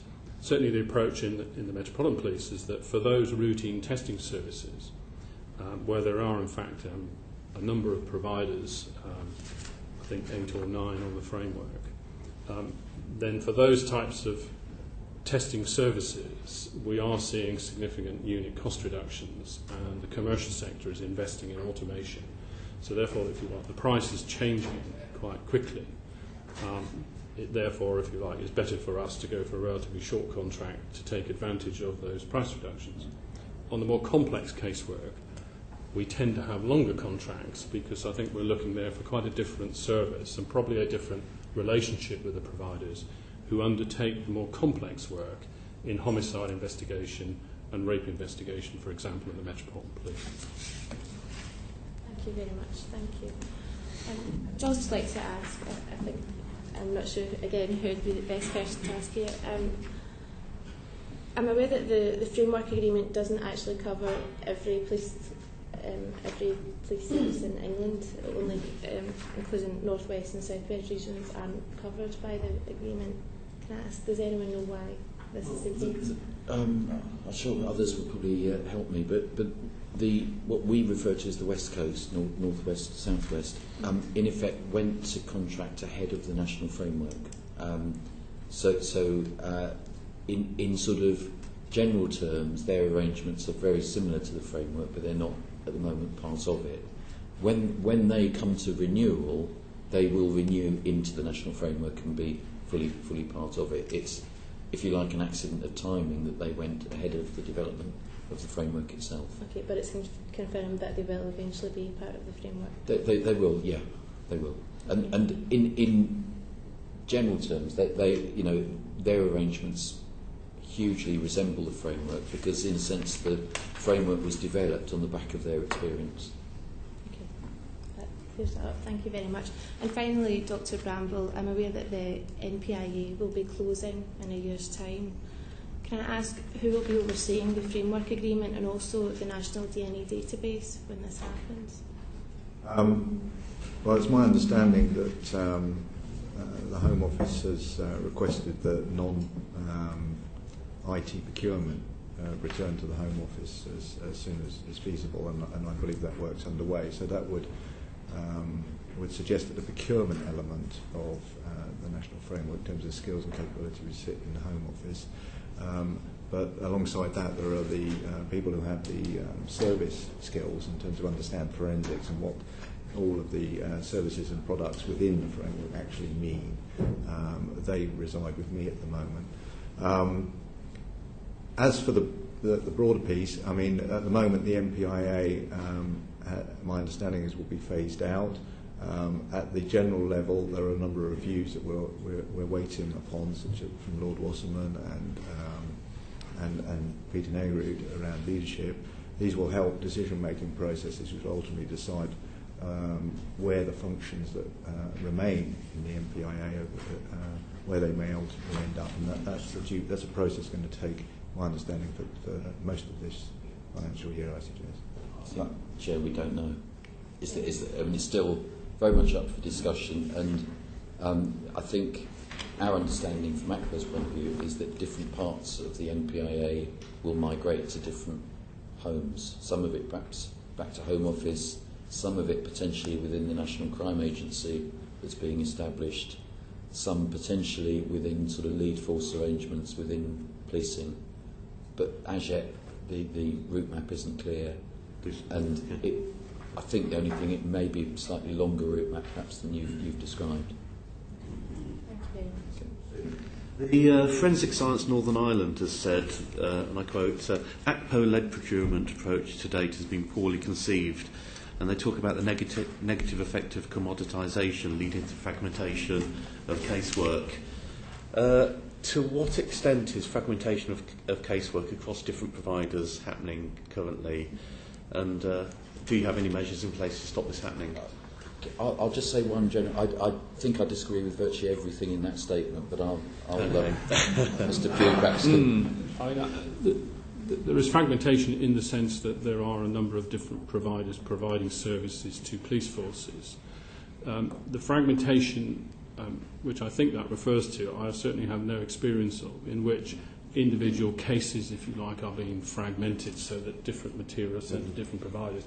That's certainly not the case in the Metropolitan Police, and I don't know of any other force that, if you like, operates forensic science in that way. So I would disagree as well with that statement. Although, Chair, you could always have a highly specialised piece in a case that required to go to a sort of niche provider who was in effect the only. I mean, that's always been the case. Okay, it's some of the evidence that came in, so I thought I'd put it to you, and the other two. Have you got any comments on it? Or? Well, I think the answer is probably that does it naturally follow that fragmentation is a bad thing? It's how it's managed, and the proof is in the pudding here. I mean, we prosecute over 1 million cases a year. And fragmentation, if indeed that is taking place, and there is a distinction, as Gary's pointed out in particular, between specialisms as opposed to moving one particular article from one place to another, to another, to another. Now, there's a risk inherent in there, but if it's managed properly, and the risk is around continuity, but if it's managed properly, then it's not a problem. So it's like most things. On the face of it, operationally, from our perspective, if it is taking place, it's not creating an operational delivery problem. I don't have anything to add. No, fair enough. Okay. The other issue I was going to ask about, which the FSNI also raised, is what happens in serious and complex cases, and they mention national security. Traditionally, I know when we went to visit the FSS last week, they were quite proud of the work that they'd done on terrorist incidents, etc. in the past, and how responsive they had been to the police needs. What will happen to that work in future if the FSS closes? I can take that question. The Metropolitan Police provide the national lead on counter-terrorism within policing. I think the nature of the current terrorist threat is not, if you like, similar to the previous terrorist campaigns we've had in the UK, which have been indigenous, particularly the Irish Troubles. There were a lot of reactive forensic work with a number of incidents which required considerable amount of forensic input. The current position is that, fortunately, we are not in that position. So actually the requirements for, if I call it traditional forensic science, are relatively low. Certainly I'm concerned, and I've raised this matter within the transition board of the closure of the FSS, as to how do we access capacity and capability in the event that there is an increase in demand. But at the moment I would say that even with recent events, particularly the July bombings, this has not led to, if you like, a massive increase in the requirements for forensic science. Okay. You said you'd raised it. Have you had a response? Not yet. We're actively in discussion over how that would be managed. I would have to say that there is not a separate dedicated resource for counter-terrorism. There never has been. What we would look to do is to draw on the capacity and capability that's available across the country, and I would be reasonably confident that we could do that.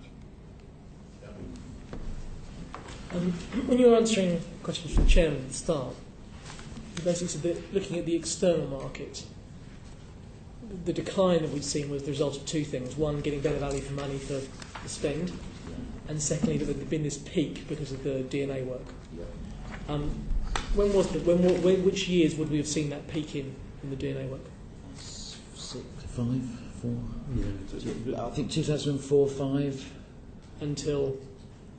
The DNA expansion programme lasted roughly between 1999, I think, and 2005.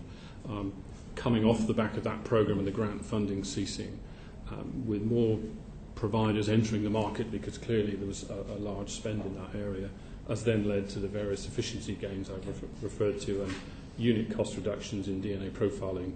The routine processing of a DNA sample from a custody sample I referred to earlier has gone down from around £50 to probably under 20 now.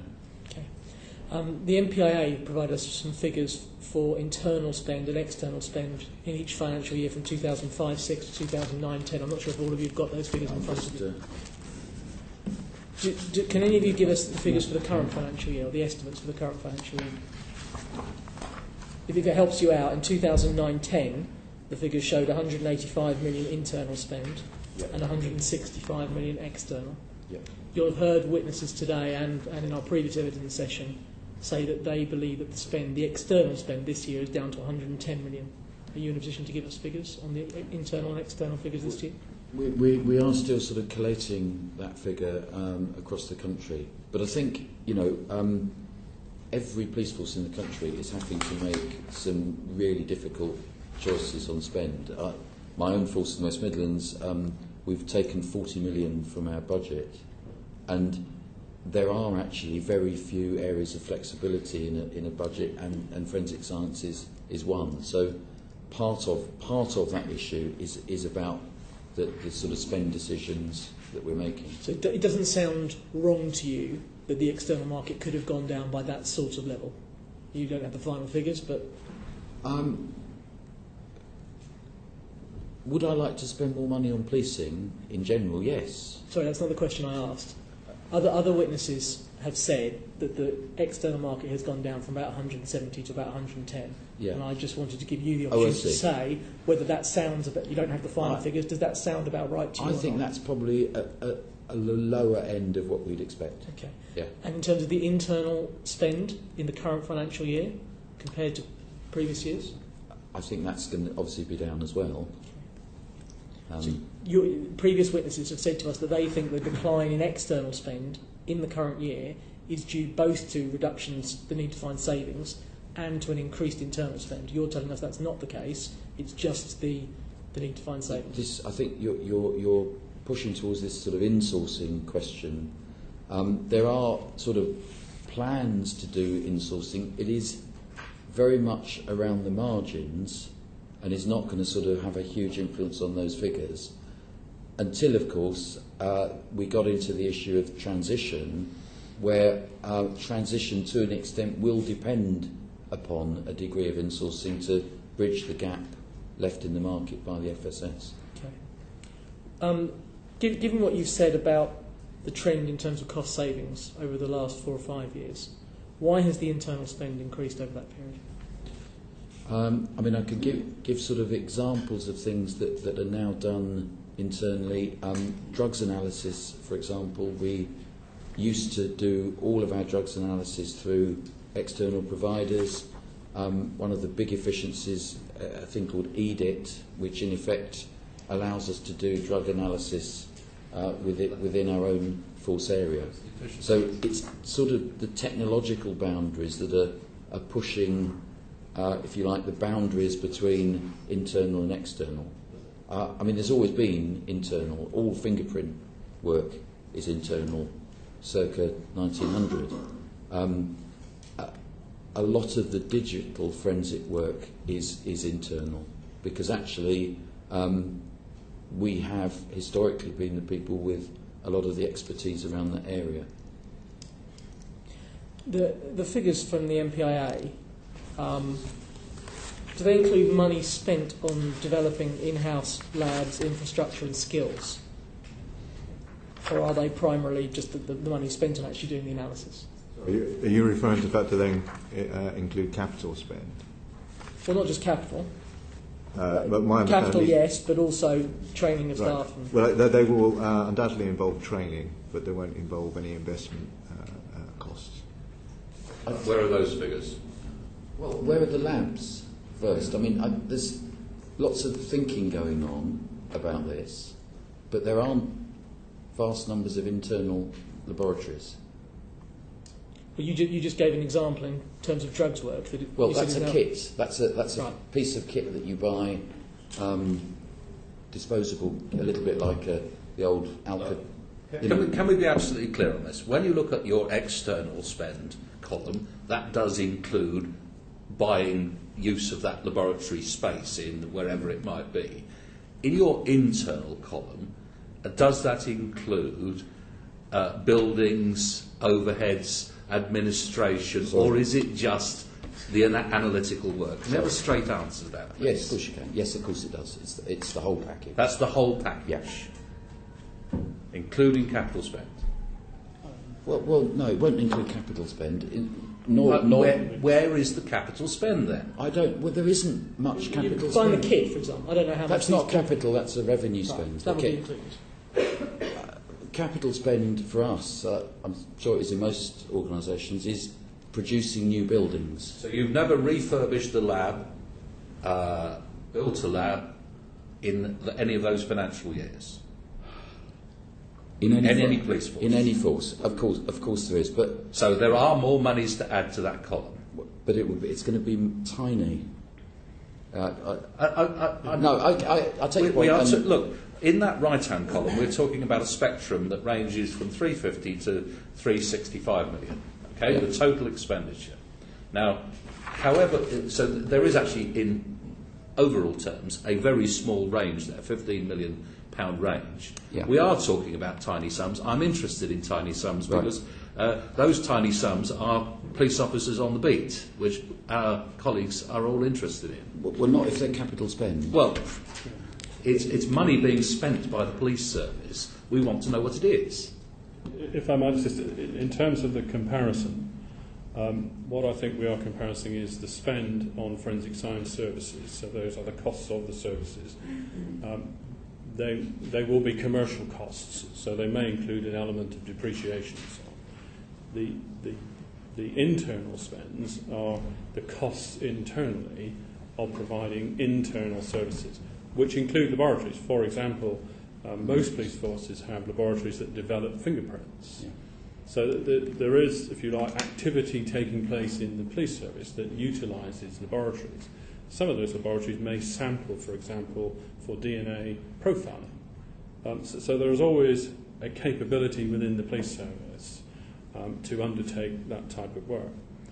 If I might add to that, to pick up on the drugs point, I think technology is allowing us to do things, as Chris described, like drug testing in custody, which is a far more efficient way of undertaking that drug testing than to send it to a laboratory. We deal with an individual there and then in custody.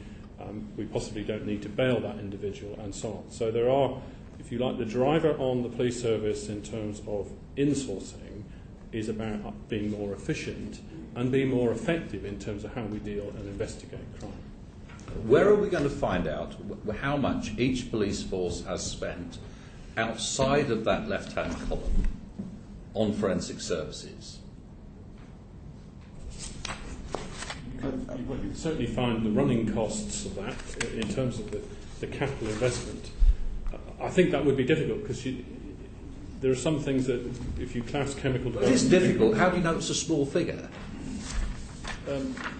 Because what we're separating is those things which, for example, DNA sampling from the chemical development of fingerprints and the processes that are undertaken in the police service. I think what my colleague is highlighting is that there is relatively little development of laboratories that undertake forensic science work within the police service. I feel you're shaking your head, Chair, and I could find out, if it helps, to give you a view. West Midlands Police capital expenditure on forensic science over that period and supply that to the committee. We're about 6% of national policing, if that would give the committee a view.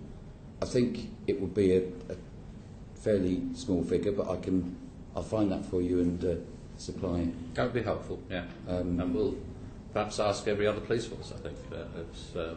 Yeah. Just amazed it's not included in the figures. So.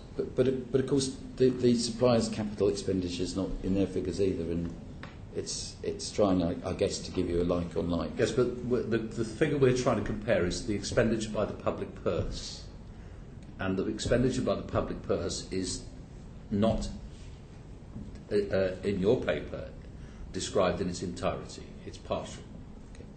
To the extent the external capital expenditure is relevant, they'll charge you for that, won't they? That they have to pay for that. So the price you pay them reflects their overall cost. I think the graph was trying to give a comparison of activity.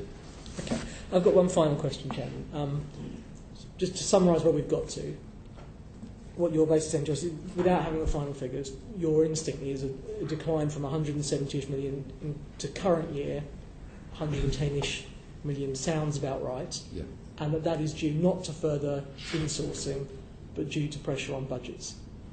If that's happened in the current financial year, yeah, when there haven't actually been government cuts, and the government cuts really hit from the next financial year, what's your projection about where that 110 million external spend is going to go over the next 3 or 4 years, when, as you've said, the force does face significant reductions in funding from the public purse? I'm looking for assistance, but I think the 110 million is the projection for the next financial year. I think that's. I'm not in a position to. I believe the 110 million is the spend on 11/12, and the reason that figure was sought was to draw exactly your point, to try and get a feel for how forces would manage their budgets in the first and biggest year of budgetary cuts. We may probe that subsequently, because the impression I got from earlier witnesses was what they'd seen in the current year. But parking that for a second, what do you see as the trend? Okay, so this is a quote from Bill Griffiths. In the previous year, the external spend was about 170 million. That dropped in this current year, we think, to around 110 million. But let's park that for a second. Assume, I'll take what you said, that you think 110 million is the figure for the next financial year. What do you see the trend in that 110 million figure by the end of the spending review period? Where do you think this market is going to go, given that you've got several years of pressure on budgets? I think that's sort of the area that we're working on with PwC to help us provide forecasts. I don't think it will continue on that trajectory. I think what you've witnessed there is a sort of step change to equip forces to move into a new era. I don't see. You sort of front-loaded the cuts in forensic science into the next financial year? Well, the cuts have been front-loaded onto policing, so the reaction has needed to be to make sort of early decisions. If I might offer a perspective from the Metropolitan Police, I query the scale of that reduction in this financial year. Yeah. And the reason I do that is because the spend in the Metropolitan Police this year will be roughly the same as last year. The external spend? Yes. Okay. So therefore I would suggest that the other police forces in the country must have made some pretty significant cuts to hit that 110. Having said that, there clearly is a downward trajectory on the spend. And certainly, as the budget holder in the Metropolitan Police of all the forensic science work, we are in a difficult financial climate. There are other priorities. I have to fight my corner to retain budget provision for forensic science in total. But I am expecting there to be significant cuts over the course of the CSR period. Thank you, Chairman. As I said, I wanted to come back to this issue of accreditation and to try and understand how important it is. As I understand it, external providers have to be accredited, but in-house police labs don't. Firstly, is that correct? And secondly, if so, why is that? Well, we are in a process of moving through accreditation. So ACPO has agreed both the way that accreditation will take place and a programme to sort of take it through in a way that's deliverable, not just from our perspective, but also from the accreditors, because if suddenly 43 forces were to march forward and seek accreditation across everything at once, that would not be deliverable. So we've agreed with the regulator a programme to take accreditation forward through policing functions. And how long is that programme? I'll look for Simon. 2030. The programme will. We're looking for 2015 for accreditation at 17025 on all the fingerprint chemical processing laboratories that Gary mentioned earlier, and that's also a requirement by EU. So by 2015, all in-house forensic science services will be accredited. That's their fingerprint processing laboratories. I understand that the agreement between the regulator and ACPO is that any in-sourced work that currently is carried out by a forensic science supplier, so contestable work now, if that were to be carried out internally, would have to be accredited to the same level. Right. So you couldn't just move it in and not accredit No. it. So by 2015, the accreditation for services conducted in-house will be the same as the accreditation for services conducted by outside in some cases they are already. Yes, right. Okay.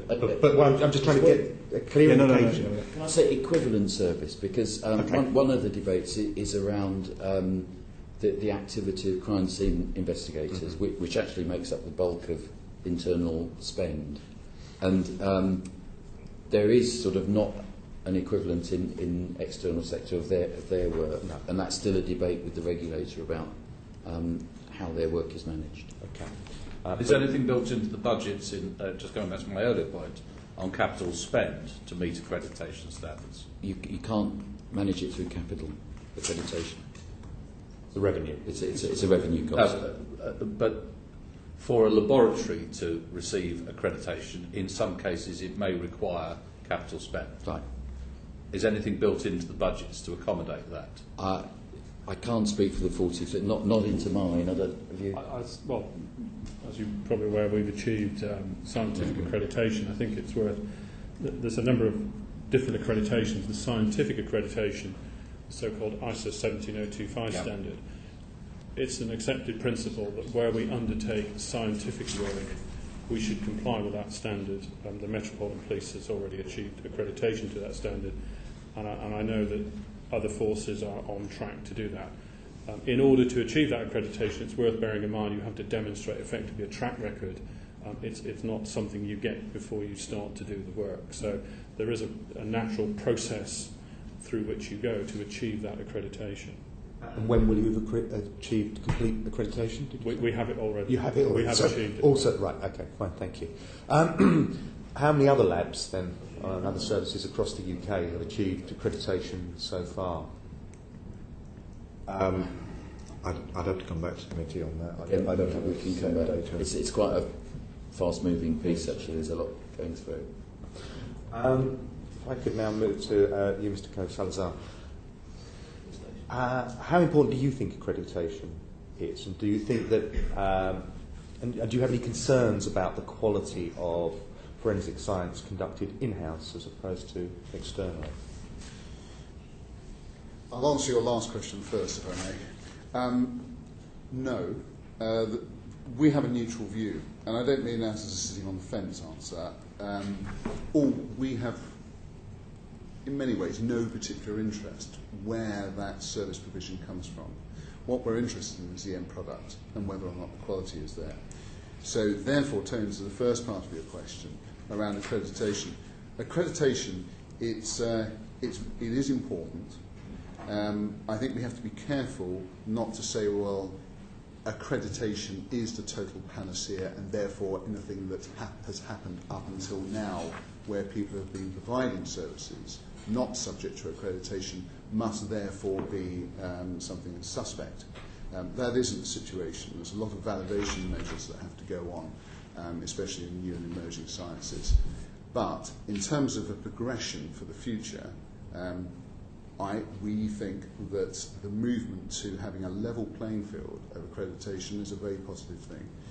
It is also very useful when we get something through as a case, knowing that, because we don't hold a register of experts or anything of that nature, if we get something through and we know that the product that's been provided to us has already achieved an industry standard benchmark in terms of how it's been delivered, how it's been handled, how it's been produced, that's a good starting point.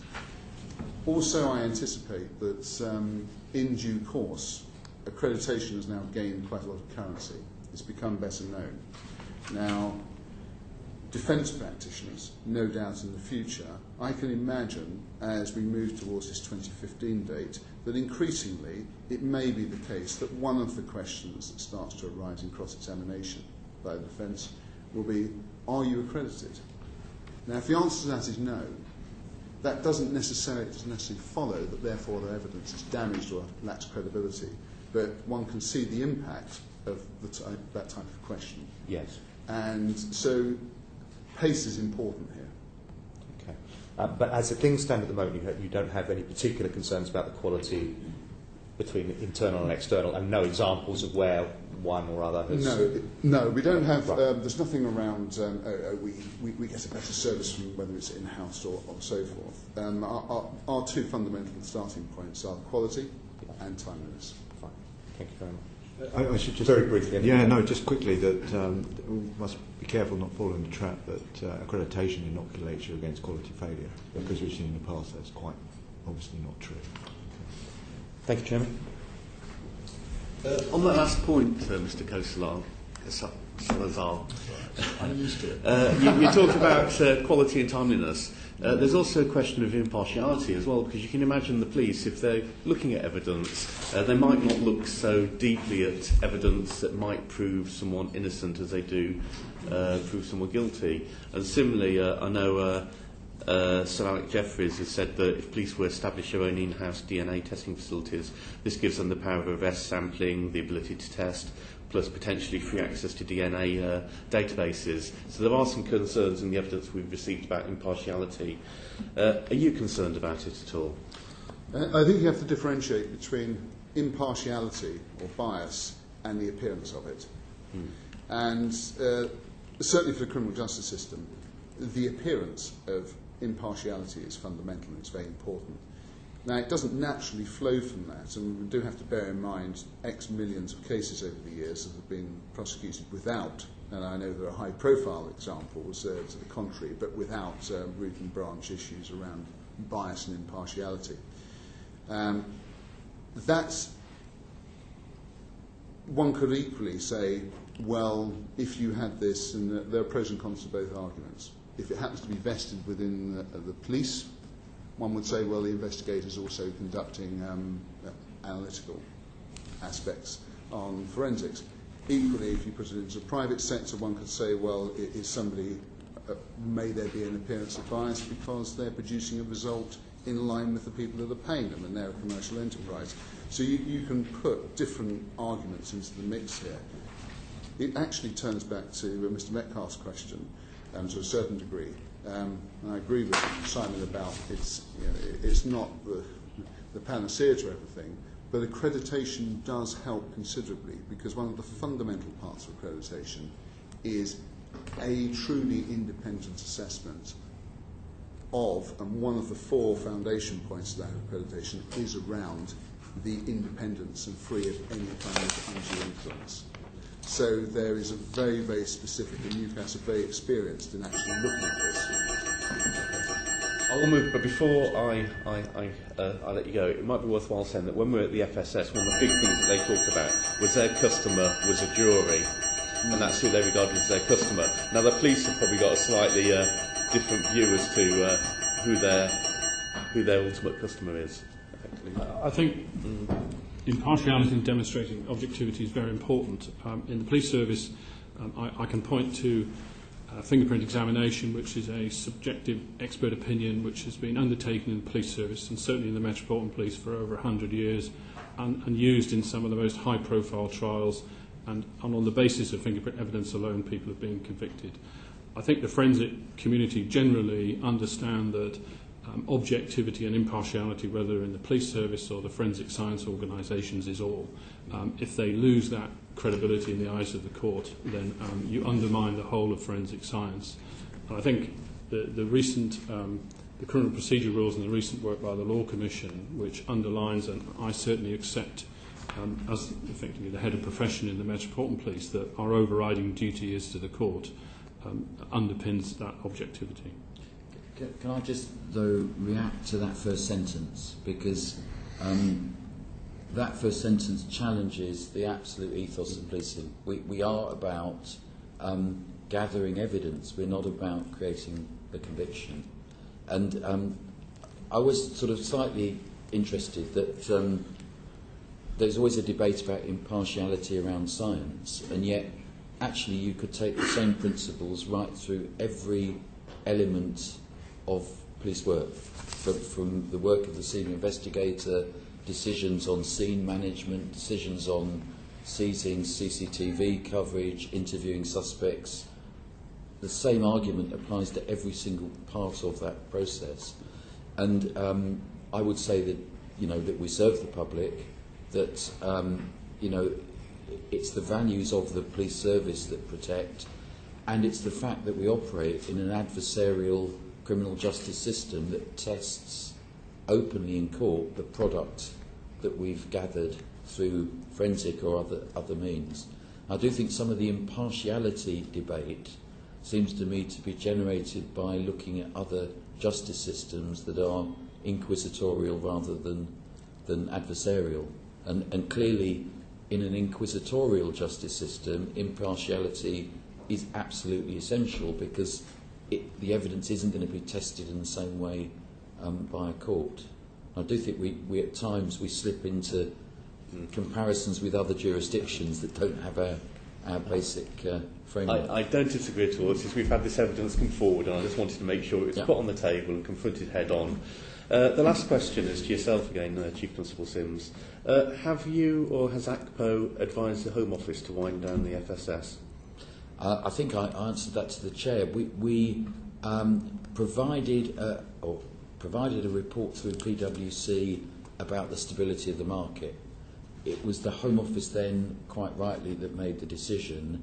We were asked about how we would manage the consequences, and the answer to that I gave was that we would work under Home Office lead to do everything we can to make a transition that provided continuity of service.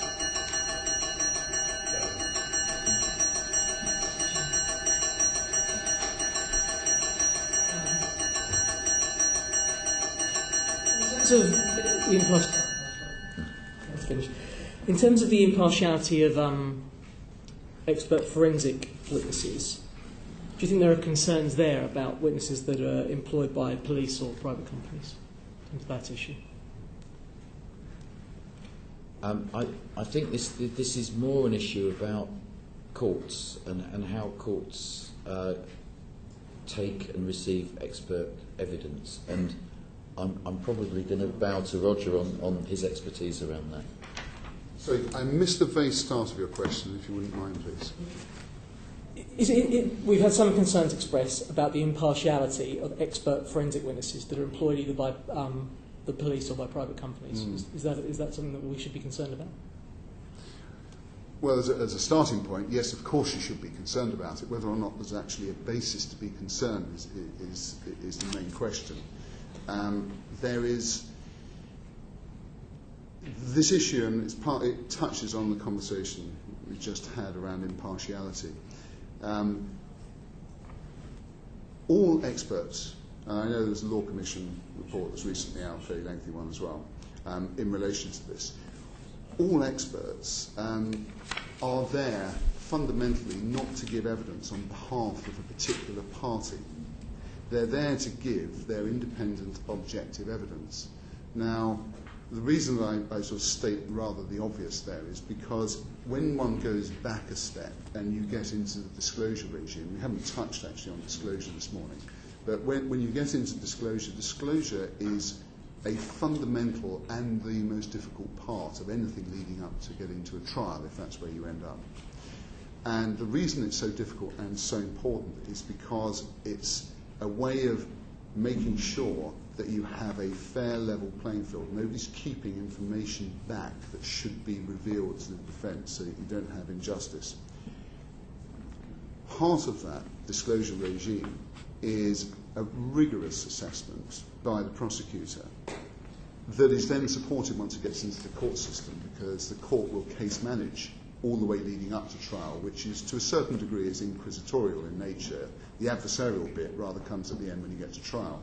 So you will get that really delving inquiry into documentation. So if there was anything raising impartiality, whether it's provided from the police or by private companies, you have to, those individuals, police, private companies, have to provide to the prosecution any material whatsoever that may undermine.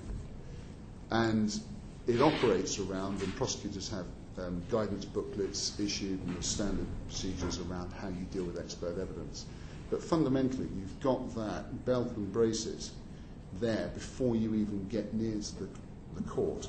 And then it's further inquired into if you get into trial. And there has been discussion in the past, and I think it's generally not that well understood, commercial sensitivity. We can't provide this information. I think it was mentioned this morning even around the FSS not sharing information and so forth. I'm not adopting that point, I'm just repeating it. But commercial sensitivity and keeping something back has actually, it's a red herring. It's got no relevance whatsoever to the criminal justice system. The reason being is, our position would be, if someone said,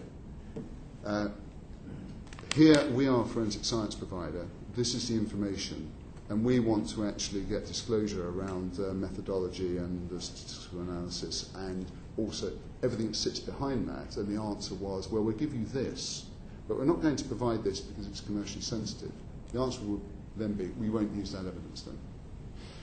The reason being is that commercial sensitivity can be protected by the court.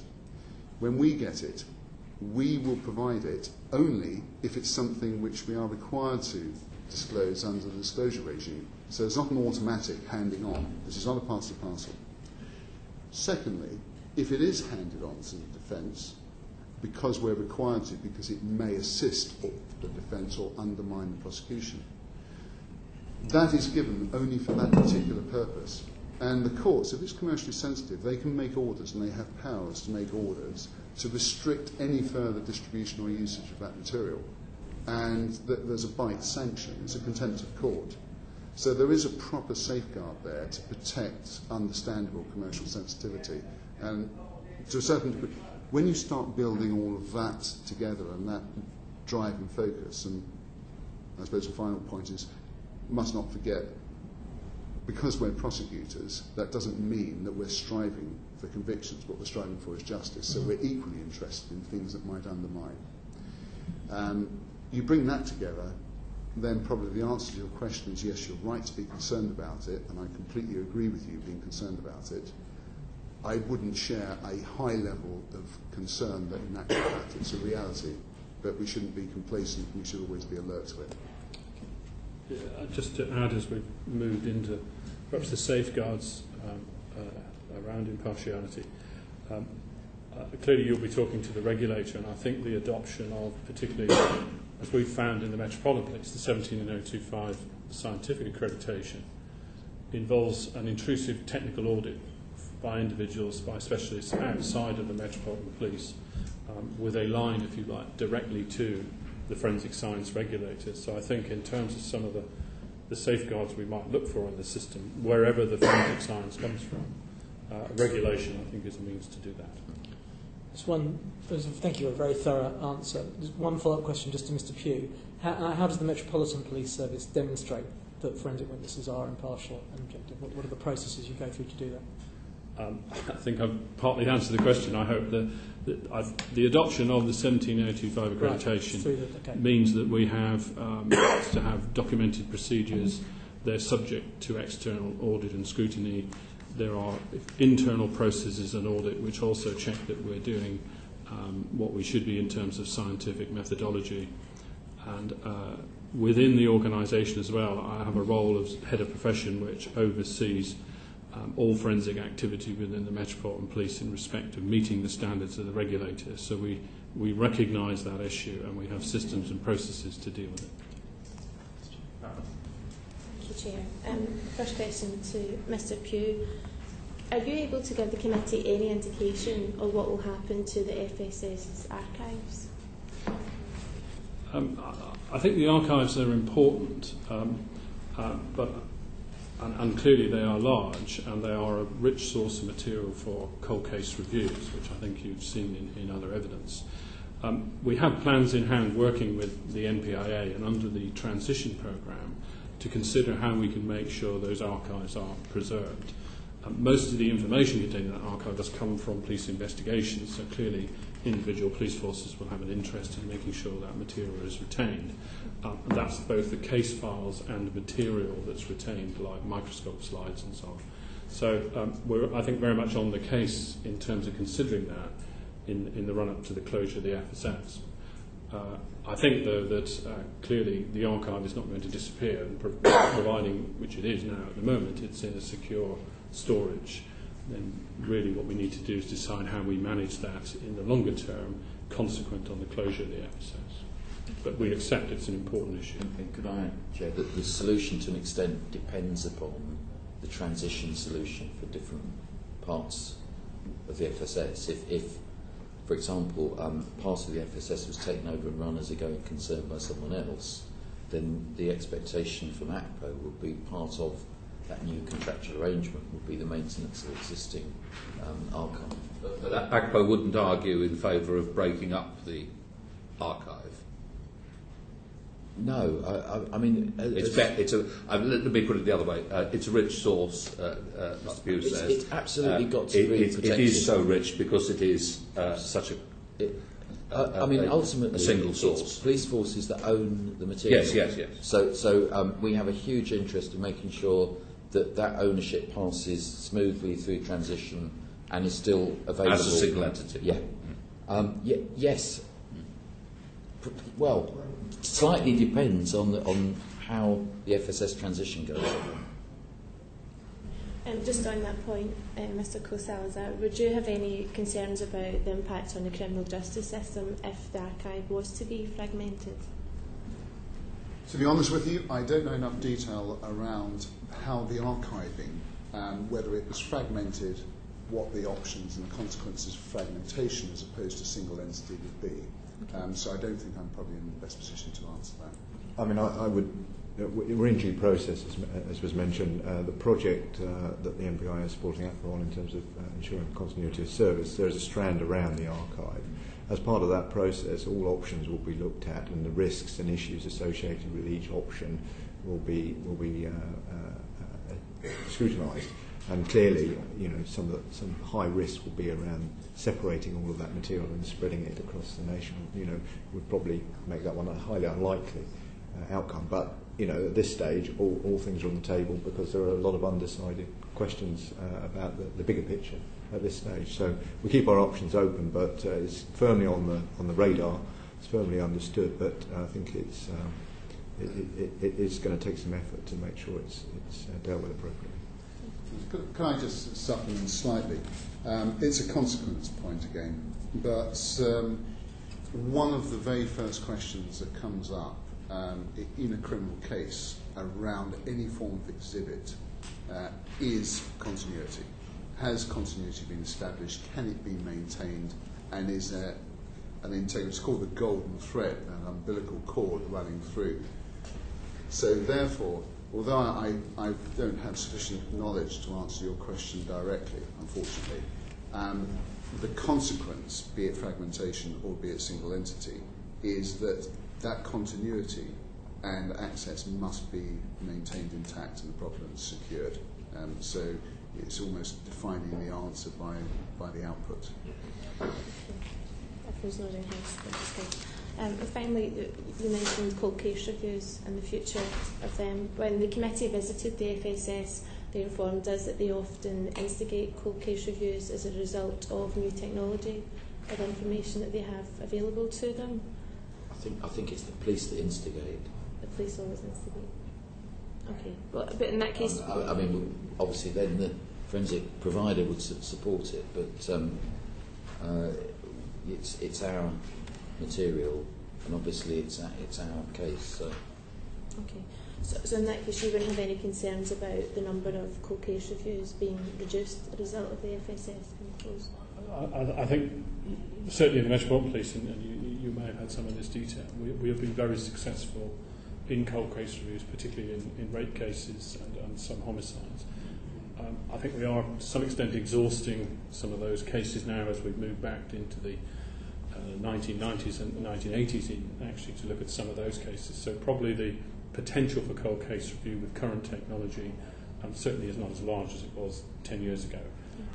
What we need to do is to future-proof material so that should technology take another leap forward, then we have that material, those few cells from which we can get a DNA profile retained in a suitable way that we can then, perhaps with the next generation technology, apply that in the future.